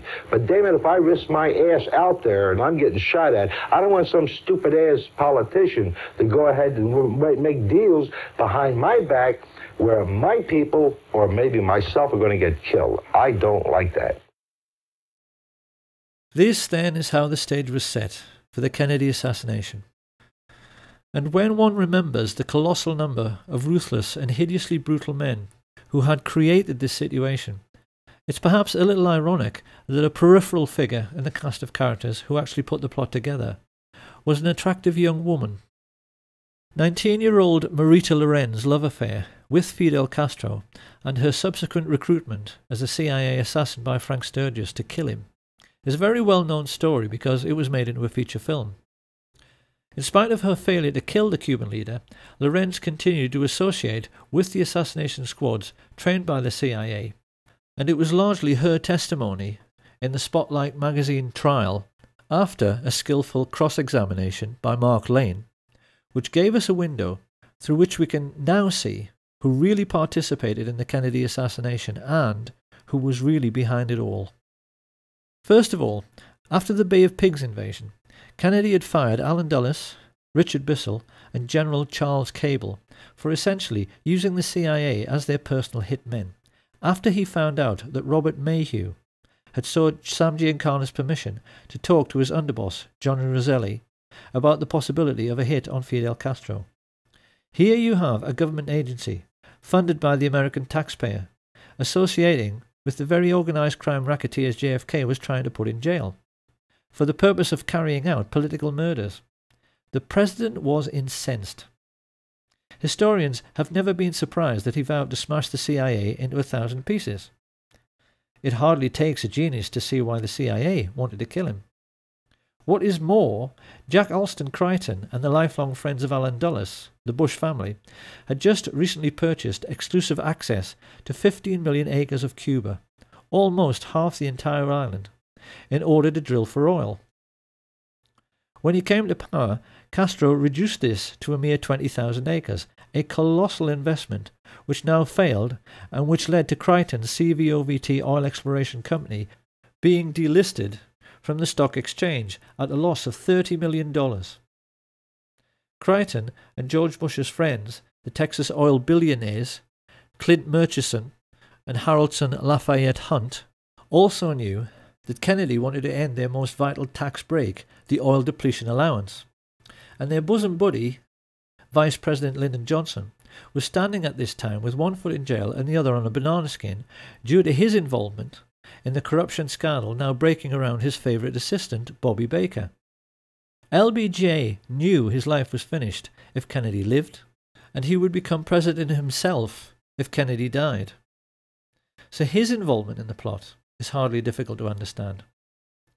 And even more to this, the heads both of the US military and the military-industrial complex which supplied them, exactly the same Nazis who had supported Hitler in World War II, were fully aware that Kennedy wanted to pull out of Vietnam in a move which would have eventually cost them billions in lost weapons sales. This circle of thugs and pirates was completed by LBJ's next-door neighbour, J. Edgar Hoover, who had himself invested millions in Clint Murchison's oil business, just like his mafia associate, Vito Genovese. Stepping back to look upon this rogues gallery, it really is remarkable how Kennedy had managed to make an enemy out of every single dirty hood, every corrupt politician, and every single Nazi businessman living in the country at that time. It is highly misleading even to see these groups as separate, because the truth is that they were all brutal fascists, who saw nothing wrong in killing to get their own way. The question now was, how were they going to get him? Because we must never forget that generals, admirals, mafia dons, intelligence chiefs, corrupt politicians, and oil billionaires are only people. None of them wanted to go to the electric chair for conspiracy to murder the president. They knew that they had to put together a plan which could not fail to both kill Kennedy and then cover up afterwards the fact that they did it. They knew that in men like Frank Sturgis, his Cuban assassination squads, and the mafia hitmen working with the CIA, they had a huge pool of killers to choose from who were ready, able, and willing to do the deed. All the same, how could they possibly get to Kennedy? Because they knew that, at least in Washington, all American presidents are extremely well protected by the Secret Service. The most important first step was to engage the age-old mafia tactic of finding a patsy. To this end, they turned to George de Mohrenschildt, a very sophisticated exiled Russian count and CIA agent, who was close friends in the oil business with George Bush and the Texas oil men. They were aware that they needed someone like Giuseppe Zangara, who appeared to be a low-life, discontented misfit. So they chose a low-level CIA operative who had been groomed precisely in order to appear to be a low-life, discontented misfit, Enter Lee Harvey Oswald, who was carefully handled by de Mohrenschildt as he was placed like a chess piece in the Texas schoolbook depository. With the patsy selected, the combined heads of the American Nazis now sat down together to discuss their problem. How do you kill a man riding in an open car on a public street in front of hordes of people without being seen? And then, how do you cover up forever afterwards the fact that this was a conspiracy and not the work of a lone nut? The plotters were keenly aware that it was the second question which posed the biggest problem. The professional military men like Colonel Ed Lansdale and Admiral George Berkeley, Kennedy's personal physician, were well aware that there are any number of ways to hide or disguise a sniper: behind trees, inside other vehicles, behind windows in office buildings. But this was a plot which had to have an absolute guarantee of success. If a squad of riflemen were all to fire at their target at the same time, this would certainly guarantee the man's death. But the subsequent police investigation would instantly realize more than one shooter was involved. A team of gunmen all firing together might actually blow Kennedy's head clean off. A single sniper couldn't do that. So what were they to do? It was during these deliberations that a macabre thought first registered. They would have to control the body after the shooting in order to make sure that all physical evidence available to police forensic scientists conformed to the scenario of a single assassin. And just how in the hell were they going to do that? By way of preparing the ground, Sam Giancana now ordered Richard Nixon's political associate Jack Ruby to keep Oswald snug under his wing, and then to set about hiring the best local riflemen, preferred candidates being men like his close friend Charles Boyd Harrelson, the father of Hollywood actor Woody Harrelson, who had proven his hitman credentials by shooting dead dozens of men for money. He then turned to his mafia associates Carlos Marcello and Santos Trafficante to supply the best gunmen from their cities, while he himself instructed the well-known underboss Tony Accardo to give the Chicago end of the contract to Giancana's favourite and most trusted hoodlums, Charles Nicoletti and Milwaukee Phil Aldericio. This pair had to be flown in 1,500 miles to the ranch of mafia hood Peter LeCarvelet, and then driven the remaining 600 miles to Dallas. It had been agreed with Giancana's and Genovese's oil business partners, H.L. Hunt and Clint Murchison, that every gunman would be paid $50,000 for the hit, and that the oil men would stump up the cash, so there was no way of tracing it back to either the mob or the CIA. For their part, Jack Crichton and George Bush were trying to lay the groundwork at the street level with the mayor Earl Cable, the brother of CIA chief Charles Cable, whom Kennedy had fired. Both the Cable brothers were crucially important in the development of the fine details of the plot, because they agreed to allow Crichton and his associates, George Lumpkin, the Dallas police chief, Lieutenant Colonel George Whitmire and Harry Weatherford, to make use of their 488th Military Intelligence Detachment, a privately funded part-time intelligence force which had amongst its ranks many members of the John Birch Society, the Ku Klux Klan, and around half of all the serving police officers in Dallas. The plotters realized this was a masterstroke, because it meant they could control the streets and the crime scene, but they also realized that when the shooting occurred, the response of at least half the police on duty would appear to be completely genuine. And yet for all this intricate planning, involving, as Sam Giancana later admitted, dozens of men, the American Nazis were aware they still had a problem. Getting the snipers into position and coordinating their fire by radio was not too difficult. It's something the military do every day. But this problem of blowing the man's head clean off had another side to it. Supposing, as can happen, all the snipers missed. How could they possibly legislate for this contingency? You see, being a professional sniper is a lot like being a professional golfer. Everyone knows that, generally speaking, a golf pro on a par 3 will hit the green. But even the world's best occasionally miss by a wide margin, and the same can happen to any rifleman.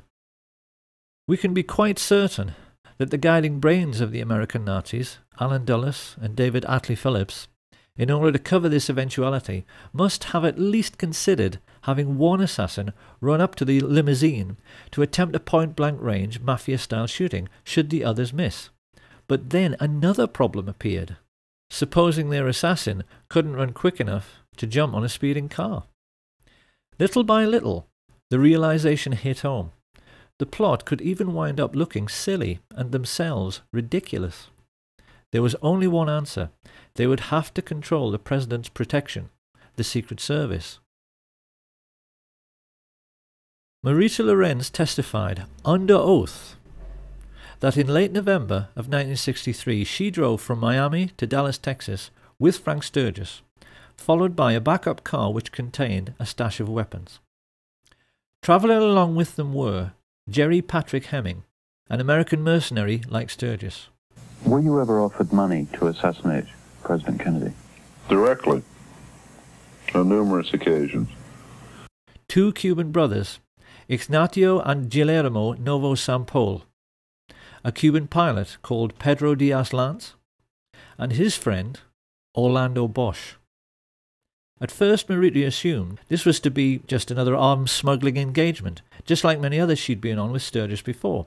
However, when they reached their Dallas motel, they were visited by someone Marita had met many times before, CIA agent E. Howard Hunt, who stayed almost an hour and paid Sturgis with cash stuffed in a very large envelope.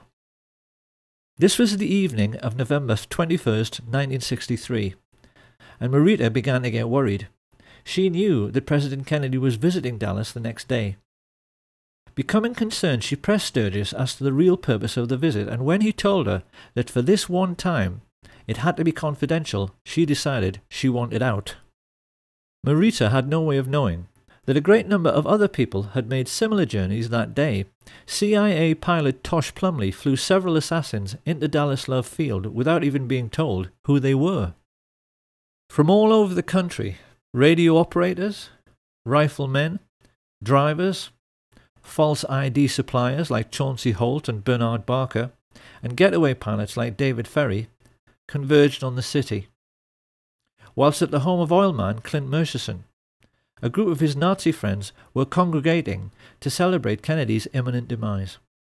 Due to the testimony of LBJ's mistress, Madeline Duncan Brown, the mother of his illegitimate son, we now know that amongst these guests were J. Edgar Hoover and his homosexual lover Clyde Tolson, who stood to lose the millions they'd invested in their host's oil business if Kennedy lived. Hoover also knew Kennedy wanted to replace him as head of the FBI. The two Brown brothers of Brown Brothers Harriman, who along with Cliff Carter, John Connolly, and Senator Joseph Yarborough stood to lose millions from lost defense contracts because they knew JFK wanted to end the Vietnam War. Also present were Joseph Sevilla, head of the Mafia in Dallas, and the mayor of Dallas, Earl Cable, the CIA men who knew the president was serious about smashing the Central Intelligence Agency because he'd already fired Cable's brother Charles. Having a drink with them was Chase Manhattan Bank chief John McCloy, a confirmed Nazi who had shared a box with Hitler at the 1936 Berlin Olympic Games, and Mafia chieftain Carlos Marcello, who felt nicely at home rubbing shoulders with Sam Giancana's representatives Jack Ruby, Richard Nixon, and Haraldson Lafayette Hunt. The media were represented by Eamon G. Carter, and the only one who might have felt a little out of place as he awaited his boss was the world-class marksman and serial killer Malcolm Wallace. Late in the evening, Lyndon Baines Johnson finally turned up and briefly went into the party. When he came out to greet Madeline Brown, she said he was euphoric. Let's go back to the night before. When Johnson came out of the meeting, what did he say to you? He was so angry. He had a violent temper when he was upset. Well, let's use the exact words that he said to you. What did he say to you? He grabbed me by the arm, and he had this deep voice, and he said, "After tomorrow, those SOBs will never embarrass me again. That's no threat. That's a promise." Johnson had clearly been told by the people in that room that everything was ready. The next morning, the president landed at Love Field and was led to his car by Governor John Connolly. As he is driven away, it is immediately apparent that something is wrong. As Secret Service agent Henry J. Rickber tries to take up his proper position on the president's limousine, holding on to these handles provided for the purpose, and is ordered to stand down by Emory Roberts. Let's just look at Rickber's reaction again. He is quite clearly disgusted. Why aren't they letting him do his job? And as the car glides into Dallas, we can now see how the removal of his Secret Service protection has opened the president up to a field of fire from almost any direction. It's plain from these pictures that as the motorcade moved on into Dallas, the Secret Service, meant to protect the president, remained crowded together on the vehicle behind. While travelling in the pilot car some 400 yards ahead, 3 men are smiling as they see everything is going to plan. Crichton, Lumpkin, and Whitmire have used their influence to remove the military protection which should have been amongst the crowd. And whilst the people lining the parade route are 10 deep in places, Lumpkin has seen to it that the police have let almost no one into the would-be crime scene. Pausing at the corner of Houston and Elm, Lumpkin is seen exchanging reassurances with one of his men. Yes, he tells him, the hit is on. Glancing discreetly upwards, he sees Weatherford and the best Cuban sniper, Eladio del Valle, preparing to fire. The signal is passed to the other snipers to get into position. Having been let into the Daltex building by oil baron Haraldson Hunt, Eugene Hale Brading unlocks the second-floor broom closet. A client of New Orleans lawyer G. Ray Gill, who also represents mafia boss Carlos Marcello, Brading has a getaway pilot waiting, whom Gill employs as a private detective, David Ferry. He opens the window, and as Charles Nicoletti loads his rifle, Richard Kane listens to his radio. Car coming. Get ready. Closing the door, Milwaukee Phil Aldericio guards the corridor with 2 Cubans, Rolando Mesferrer and Rolando Otero. This basic pattern was established all over the plaza. A sniper next to a radio man, alongside a second marksman who could take over should the first want to back out at the last moment. Each team was then guarded by more assassins, mainly Cubans, who made sure no one interfered with each group. It all sounds quite professional, and the truth is, it was. Sam Giancana's spy in the Chicago police force, Richard Kane, was an electronics and wiretapping expert who spoke 5 languages. Up on the grassy knoll, with his childhood friend Charles Harrison, stood the diminutive Charles Frederick Rogers, a nuclear physicist who worked in seismology for Shell Oil. He was also friends with David Ferry and the Civil Air Patrol. Up in the Texas School Book Depository, LBJ's psychotic hitman Malcolm Wallace held a PhD and taught at the University of Texas. The Texas oilmen, mafia dons, merchant bankers and military industrialists had assembled the all-time dream team of professional killers. They were there to make absolutely certain their king died, and the two men who in later years would steal his crown, Richard Milhouse Nixon and George Herbert Walker Bush, smiled from the sidewalk as they exchanged winks with Jack Crichton. There was no way Kennedy could escape now, and they knew it. Arranging his sniper's nest at the other end of the 6th floor, Sturgis was the first to be spotted by Arnold Rowland. I just looking around and we noticed a man up in the window, and I remarked to my wife, tried to point him out, and remarked that he must be a security guard, Secret Service agent. The window then that you're referring to is on the opposite end of the building from where the main entrance to the building is. Yes, it is on the other side of the building. And he had a rifle. It looked like a high-powered rifle because it had a scope which looked in relation to the size of the rifle to be a big scope. A moment later, 15-year-old Amos Ewins caught sight of one of the Sturgis-trained Cubans, Ignacio Novosampol. Even more significantly, Richard Randolph Carr, a steel construction worker who was looking for a job in the new Dallas courthouse, which was then under construction, stared out from his 7th floor vantage point and saw Malcolm Wallace taking position to fire. Testifying at the trial of Clay Shaw, he gave a minutely detailed description of a very heavy-set man in a sports jacket who wore large framed glasses. He could see the man so clearly, he even said his eyeglasses had large earpieces. America, the home of the brave and the land of the free, was about to discover that it wasn't what it thought it was. As the president's car made the turn onto Houston, government agents who had sworn an oath to uphold their country's democratic principles waited alongside mafia killers to murder their own commander-in-chief. One of the men they were working for, Sam Giancana, said this proved that in reality there was no such thing as white hats and black hats. That notion, he said, was just a sham for saps to cling to. The one thing I recognized was there are no black hats and there are no white hats. They all conduct themselves the exact same. And very good evidence of that is that the CIA would hire two so-called mafia men, Sam Giancana and John Roselli, to assassinate Fidel Castro. If there's such a difference, you're not supposed to have anything to do with each other. But in essence, the remark is really they're all in bed together. They all do business together.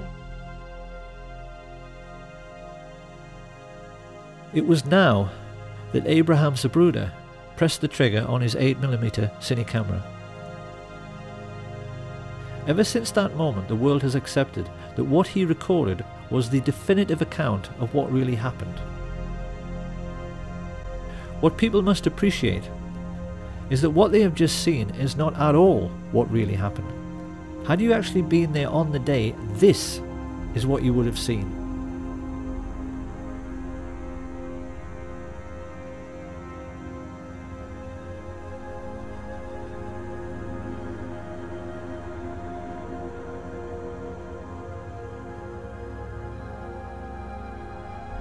And doesn't that look a great deal more suspicious? So just exactly what did happen during the 10 seconds that Zapruder was filming.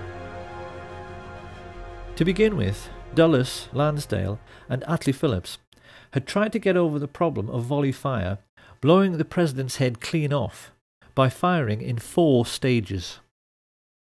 Stage 1 was meant to be a single shot by Charles Nicoletti into the back of Kennedy's head from the Daltex building some 40 yards behind. Had he succeeded, the plotters would have had the single assassin with one bullet story they wanted. But in his excitement, the Mafia assassin squeezed the trigger too soon. His bullet ricocheted off the hard chrome sill of the limo's back seat and struck the curb beneath the overpass, sending up a sharp piece of concrete which scratched James Taig's face. Watch again.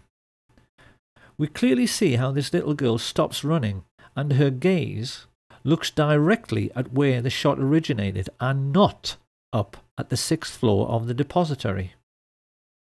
It was now that Umbrella Man took over. Standing right at the curbside, it was his job, should the first shot miss, to give a clear visual signal. Target is not injured. The intelligence chiefs knew that if this situation occurred, Kennedy would now be moving rapidly away from the first sniper. They knew the only way to make sure of getting him was to fusillade the car. So a moment later, 2 rifles tried to fire from directly in front at exactly the same time, to deceive witnesses into thinking there was only one shot. You said you'd killed President Kennedy. At the same time I said I had killed the judge, I said I had killed Kennedy. Well, do you believe Lee Harvey Oswald killed President Kennedy? We'll get back to that. Alone, without any aid from a rogue agency of the U.S. government, or at least a portion of that agency. I believe you're very naive if you do. Harrelson's bullet hit JFK in the throat, and another gunman, hiding in a culvert 50 yards away, up in the embankment of the overpass, made the hole in the windscreen, which was later seen by Dr. Evalier Glanges. The presidential limousine was there. Had been standing there for some time just watching the back of the emergency room. Talked to my friend next to me and said, "Look, there's a bullet hole in the windshield," and pointed it out to them. But it was very clear it was a through and through bullet hole through the windshield of the car from the front to the back.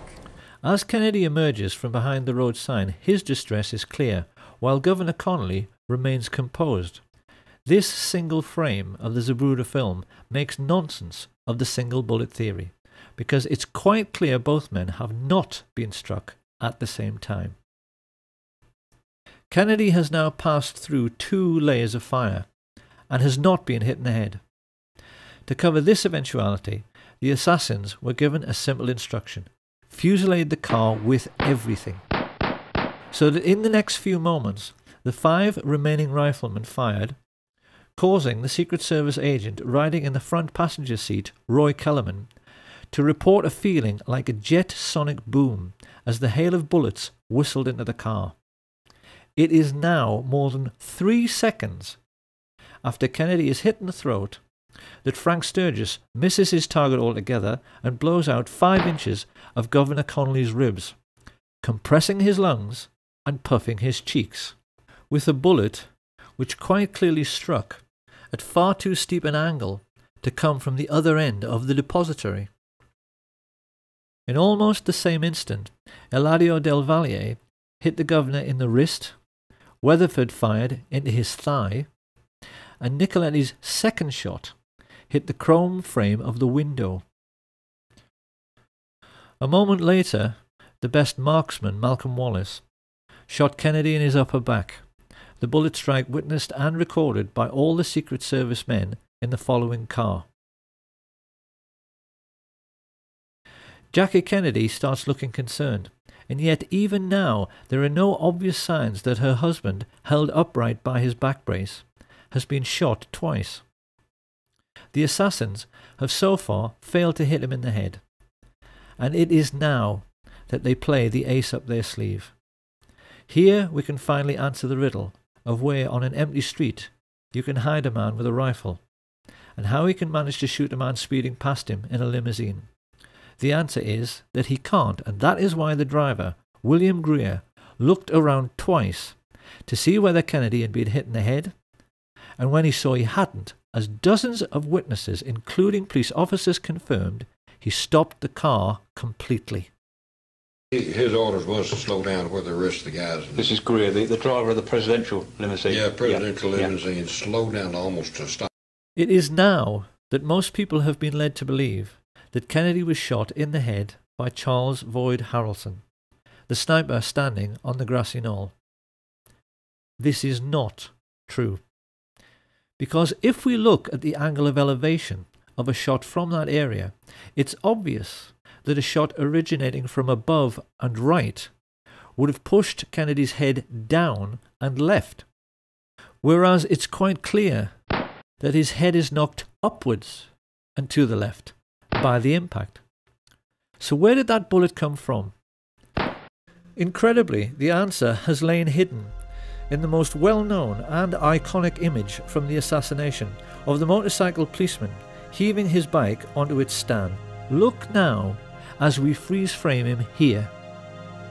This is the moment when the whole world was looking up the hill toward the man who had fired from the grassy knoll, but that is not where the police officer is looking. He is looking down into the storm drain, because that is where that shot at a stationary car came from. The shot which all of the well-known assassination witnesses described as coming from behind the picket fence missed completely and ripped up the grass at Jean Hill's feet. She did not even notice, but we know this is true because the FBI told her so. So who were the men who fired unseen from the storm drains on Elm Street? One thing we know is that they were very young and had to be brought into the conspiracy because they had to crawl into a filthy, smelly sewer, something which the older, experienced mafia assassins would never have dreamed of doing. They were basically two kids, looking for excitement. The first was Curtis Laverne Crayford, also known as Larry Crayford. Formerly CIA, he had worked for Ruby at the Carousel Club, and Ruby had told everyone his name was Lee Harvey Oswald until Lee Harvey Oswald walked in. But while above ground, the world was taking pictures and running and screaming and trying to figure out what had happened, the other young man was stumbling along 400 yards of a reeking, fetid Dallas sewer pipe to emerge from this culvert. And he was not Lee Harvey Oswald, or Roscoe White, or J.D. Tippit, nor even a Cuban or Russian communist. His name was Jack Allen Lawrence. And we know that after stumbling up this bank, he turned up 15 minutes later at the Lincoln Mercury car showroom, where he'd obtained a job with false references, pale, sweating, and, on a hot sunny day in Dallas, covered in mud. Telling his co-workers Albert Bogard and Robert Tater he had been ill that morning, he stumbled into the men's room and threw up while they, feeling his behaviour was suspicious, called the police, who made a record of the entire incident. Back at the plaza, the guilt of the radio men coordinating the gunfire can be seen from their behaviour.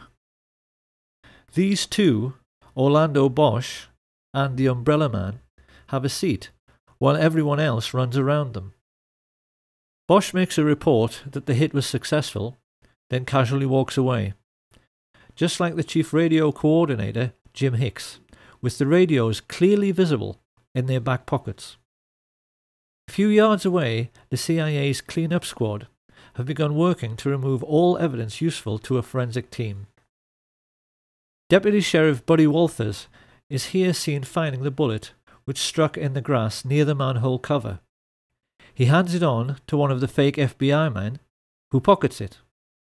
While this is going on, Rogers, Harrelson, and E. Howard Hunt are discovered hiding in the boxcars of the train which they hoped would be their getaway vehicle, until it's prevented from moving by railway dispatcher and key witness Lee Bowers. They are photographed repeatedly as they are marched to the Dallas courthouse, and we can clearly see in this picture the radio receiver Hunt is wearing in his right ear, which is identical to the receivers worn by those Dallas police officers who were part of the plot. As they walk, they are overseen by Colonel Ed Lansdale, who secures their release and begins to give the press the cover story that this man is the major suspect and that acting alone, he shot the president from behind.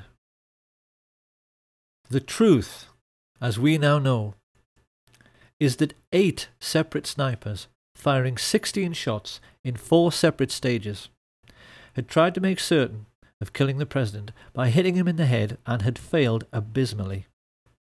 The shooting on the day had been nothing to write home about. A third of all the shots had missed the car completely. Had it not been for the ruse of bribing the driver to brake at a point painted on the curbside, which is still visible, so that Jack Lawrence could shoot Kennedy in the head from just 15 feet away, the president might have survived. So now we must address the question, why does the Zapruder film not show this very obvious setup of the limousine stopping for the headshot? The answer, of course, is that it has been tampered with. In the 1960s, Hollywood special effects teams had developed techniques for masking off segments of film frames to disguise the true movement of figures within the picture.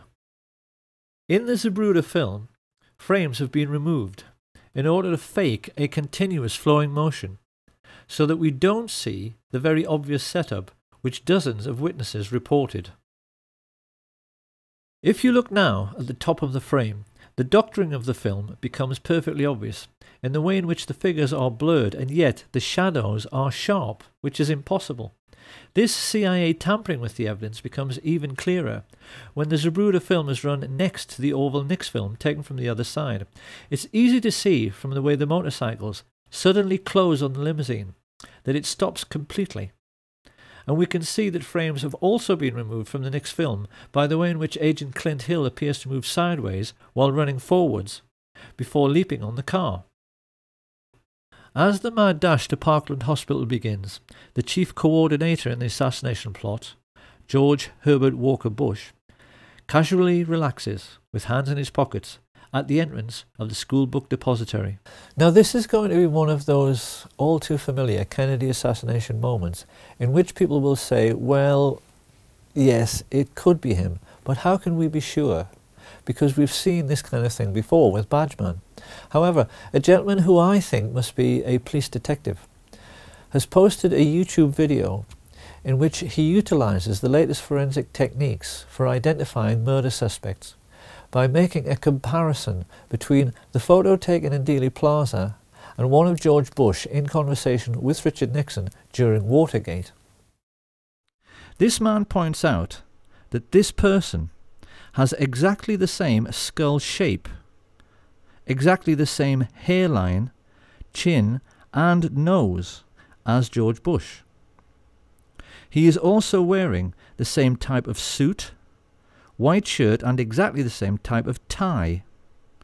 He is exactly the same height, the same weight, is wearing clothing which matches down to his shoes, but most importantly, he has a characteristic mannerism of cocking his right wrist when he puts his hands in his pockets. We know from this declassified FBI memo that George Bush was in Dallas, staying at the Sheraton on November 22nd. So can there be any doubt about this person's identity? Surrounded by the corrupt policemen he was coordinating, Bush knew already that if an honest officer should happen to catch one of the assassins, it would, because of what Mark Lane rightly calls plausible deniability, make no difference. Because what would they find? Mafia hoods with prison records as long as their arms?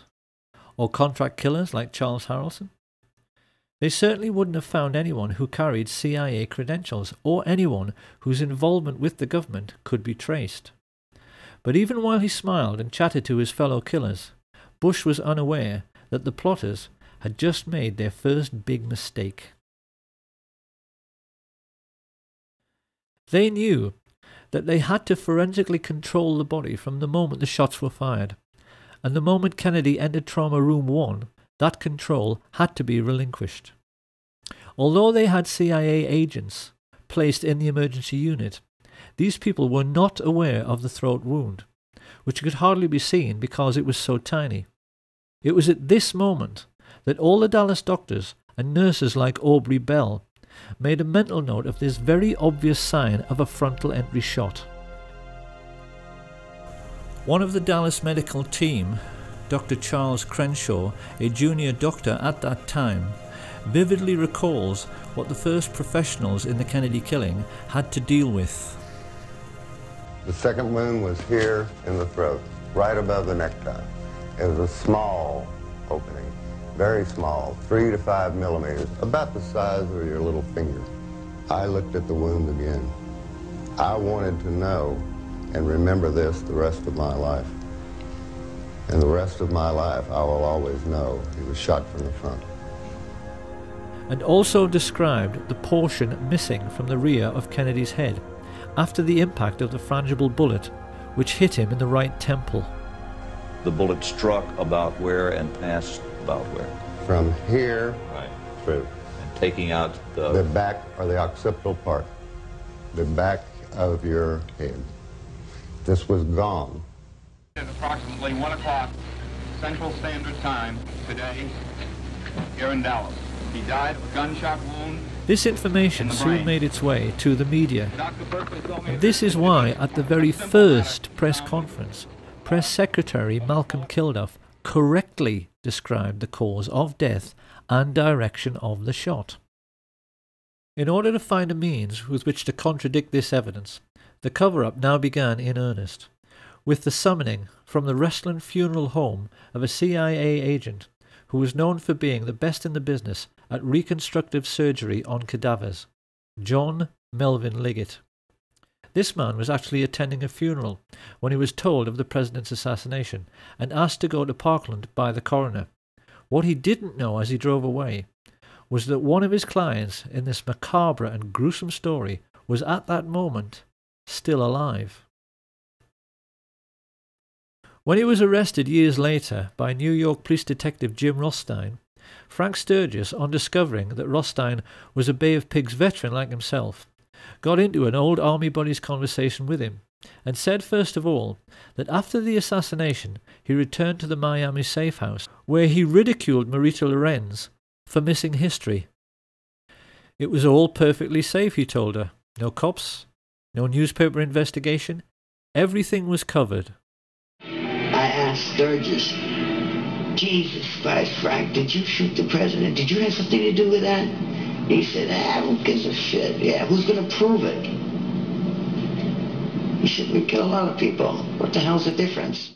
Sturgis then went on to say that Dallas police officer J.D. Tibbet was actually gunned down by the radio talk show host G. Gordon Liddy, who was at that time a CIA agent working with E. Howard Hunt. And here we must address a question which puzzled assassination researchers for years. Why did a Dallas policeman have to die within a few minutes of President Kennedy? What possible function could he have played in the overall plot as a corpse? One would think the authorities could have caught the fleeing patsy without any need to incriminate him any further. So why did the life of J.D. Tibbet also have to end on the 22nd of November 1963? Where did he fit in? In only the last few years, a wonderful investigator called Robert D. Morningstar discovered one tiny little fact about Jefferson Davis Tibbet, which became the most important single piece in the completion of this puzzle. Because Officer Tibbet had a nickname. When he was at work, his fellow officers always used to call him JFK, because at 39 years of age he looked exactly like him. In the only well-known picture of Tibbet, his Elvis haircut makes him appear very youthful, but having turned grey and having nearly turned 40, most people felt his resemblance to Kennedy was uncanny. What Tibbet never knew, as he drove past assassination witnesses Jack Tatum, Domingo Benavides and Aquila Clemens, was that he had been selected to play the role of the president in death. Researchers have always believed it couldn't be a coincidence that Tibbet was shot in the right temple just like JFK some 45 minutes earlier. They wondered why bullets had been removed from his body in the ambulance, and why, when he was pronounced dead on arrival at the Methodist Hospital, it was felt necessary to move his body to Parkland. With their concentration firmly fixed on the casket of the deceased president, the newsmen completely ignored the ambulance which spirited away the body of J.D. Tibbet, so that it could be loaded onto Air Force 2 where John Melvin Liggett was waiting. When Kennedy's casket arrived at Love Field a few minutes later, Clint Hill, the agent who jumped on the car, recalled that all the people aboard Air Force One were told they had to go forward to witness the swearing-in of Lyndon Baines Johnson. This, of course, was just a ruse, to get Jackie Kennedy to leave her husband's body, and the moment she was out of the way, his cadaver was stolen and placed aboard Air Force 2 next to the cadaver of J.D. Tibbet. Many people have seen this famous picture, in which LBJ is smiling at Congressman Albert Thomas, a moment after becoming president, and he is winking back. We haven't known until now just how huge and terrible a secret he was sharing with Johnson, because at that moment on the plane right alongside, the most highly qualified specialist in reconstructive surgery and embalming in the country, John Melvin Liggett, was starting to make a facsimile of the dead president, using the body of J.D. Tibbet in order to obscure the true extent of the damage to Kennedy's head and make it seem consistent with a shot from behind. But Liggett realized immediately this was well nigh impossible, because having been told over the radio about the head shot, Liddy took it upon himself to try and ape this damage by firing into Tibbet's torso and then, when he was down, firing into his right temple, instead of into the back of the head as he'd been instructed. This was a second huge mistake. The human brain has a consistency like play school plasticine. Fire a bullet through it, and it is very easy for a skilled pathologist to track the bullet's path at autopsy. What Liggett wanted to show to any investigators was a brain that looked like this. What he had was one brain which looked like this, and another which looked like this. A large portion of Kennedy's brain had been ripped out by the impact of the explosive or frangible bullet, and what remained was filled with tiny shards of lead, some of them microscopic, which might take all night to locate. Liggett was terrified. The plotters had asked him to play Dr. Frankenstein at 30,000 feet. Yet with all his embalming experience, he instantly realized a botched job was the best he could possibly deliver.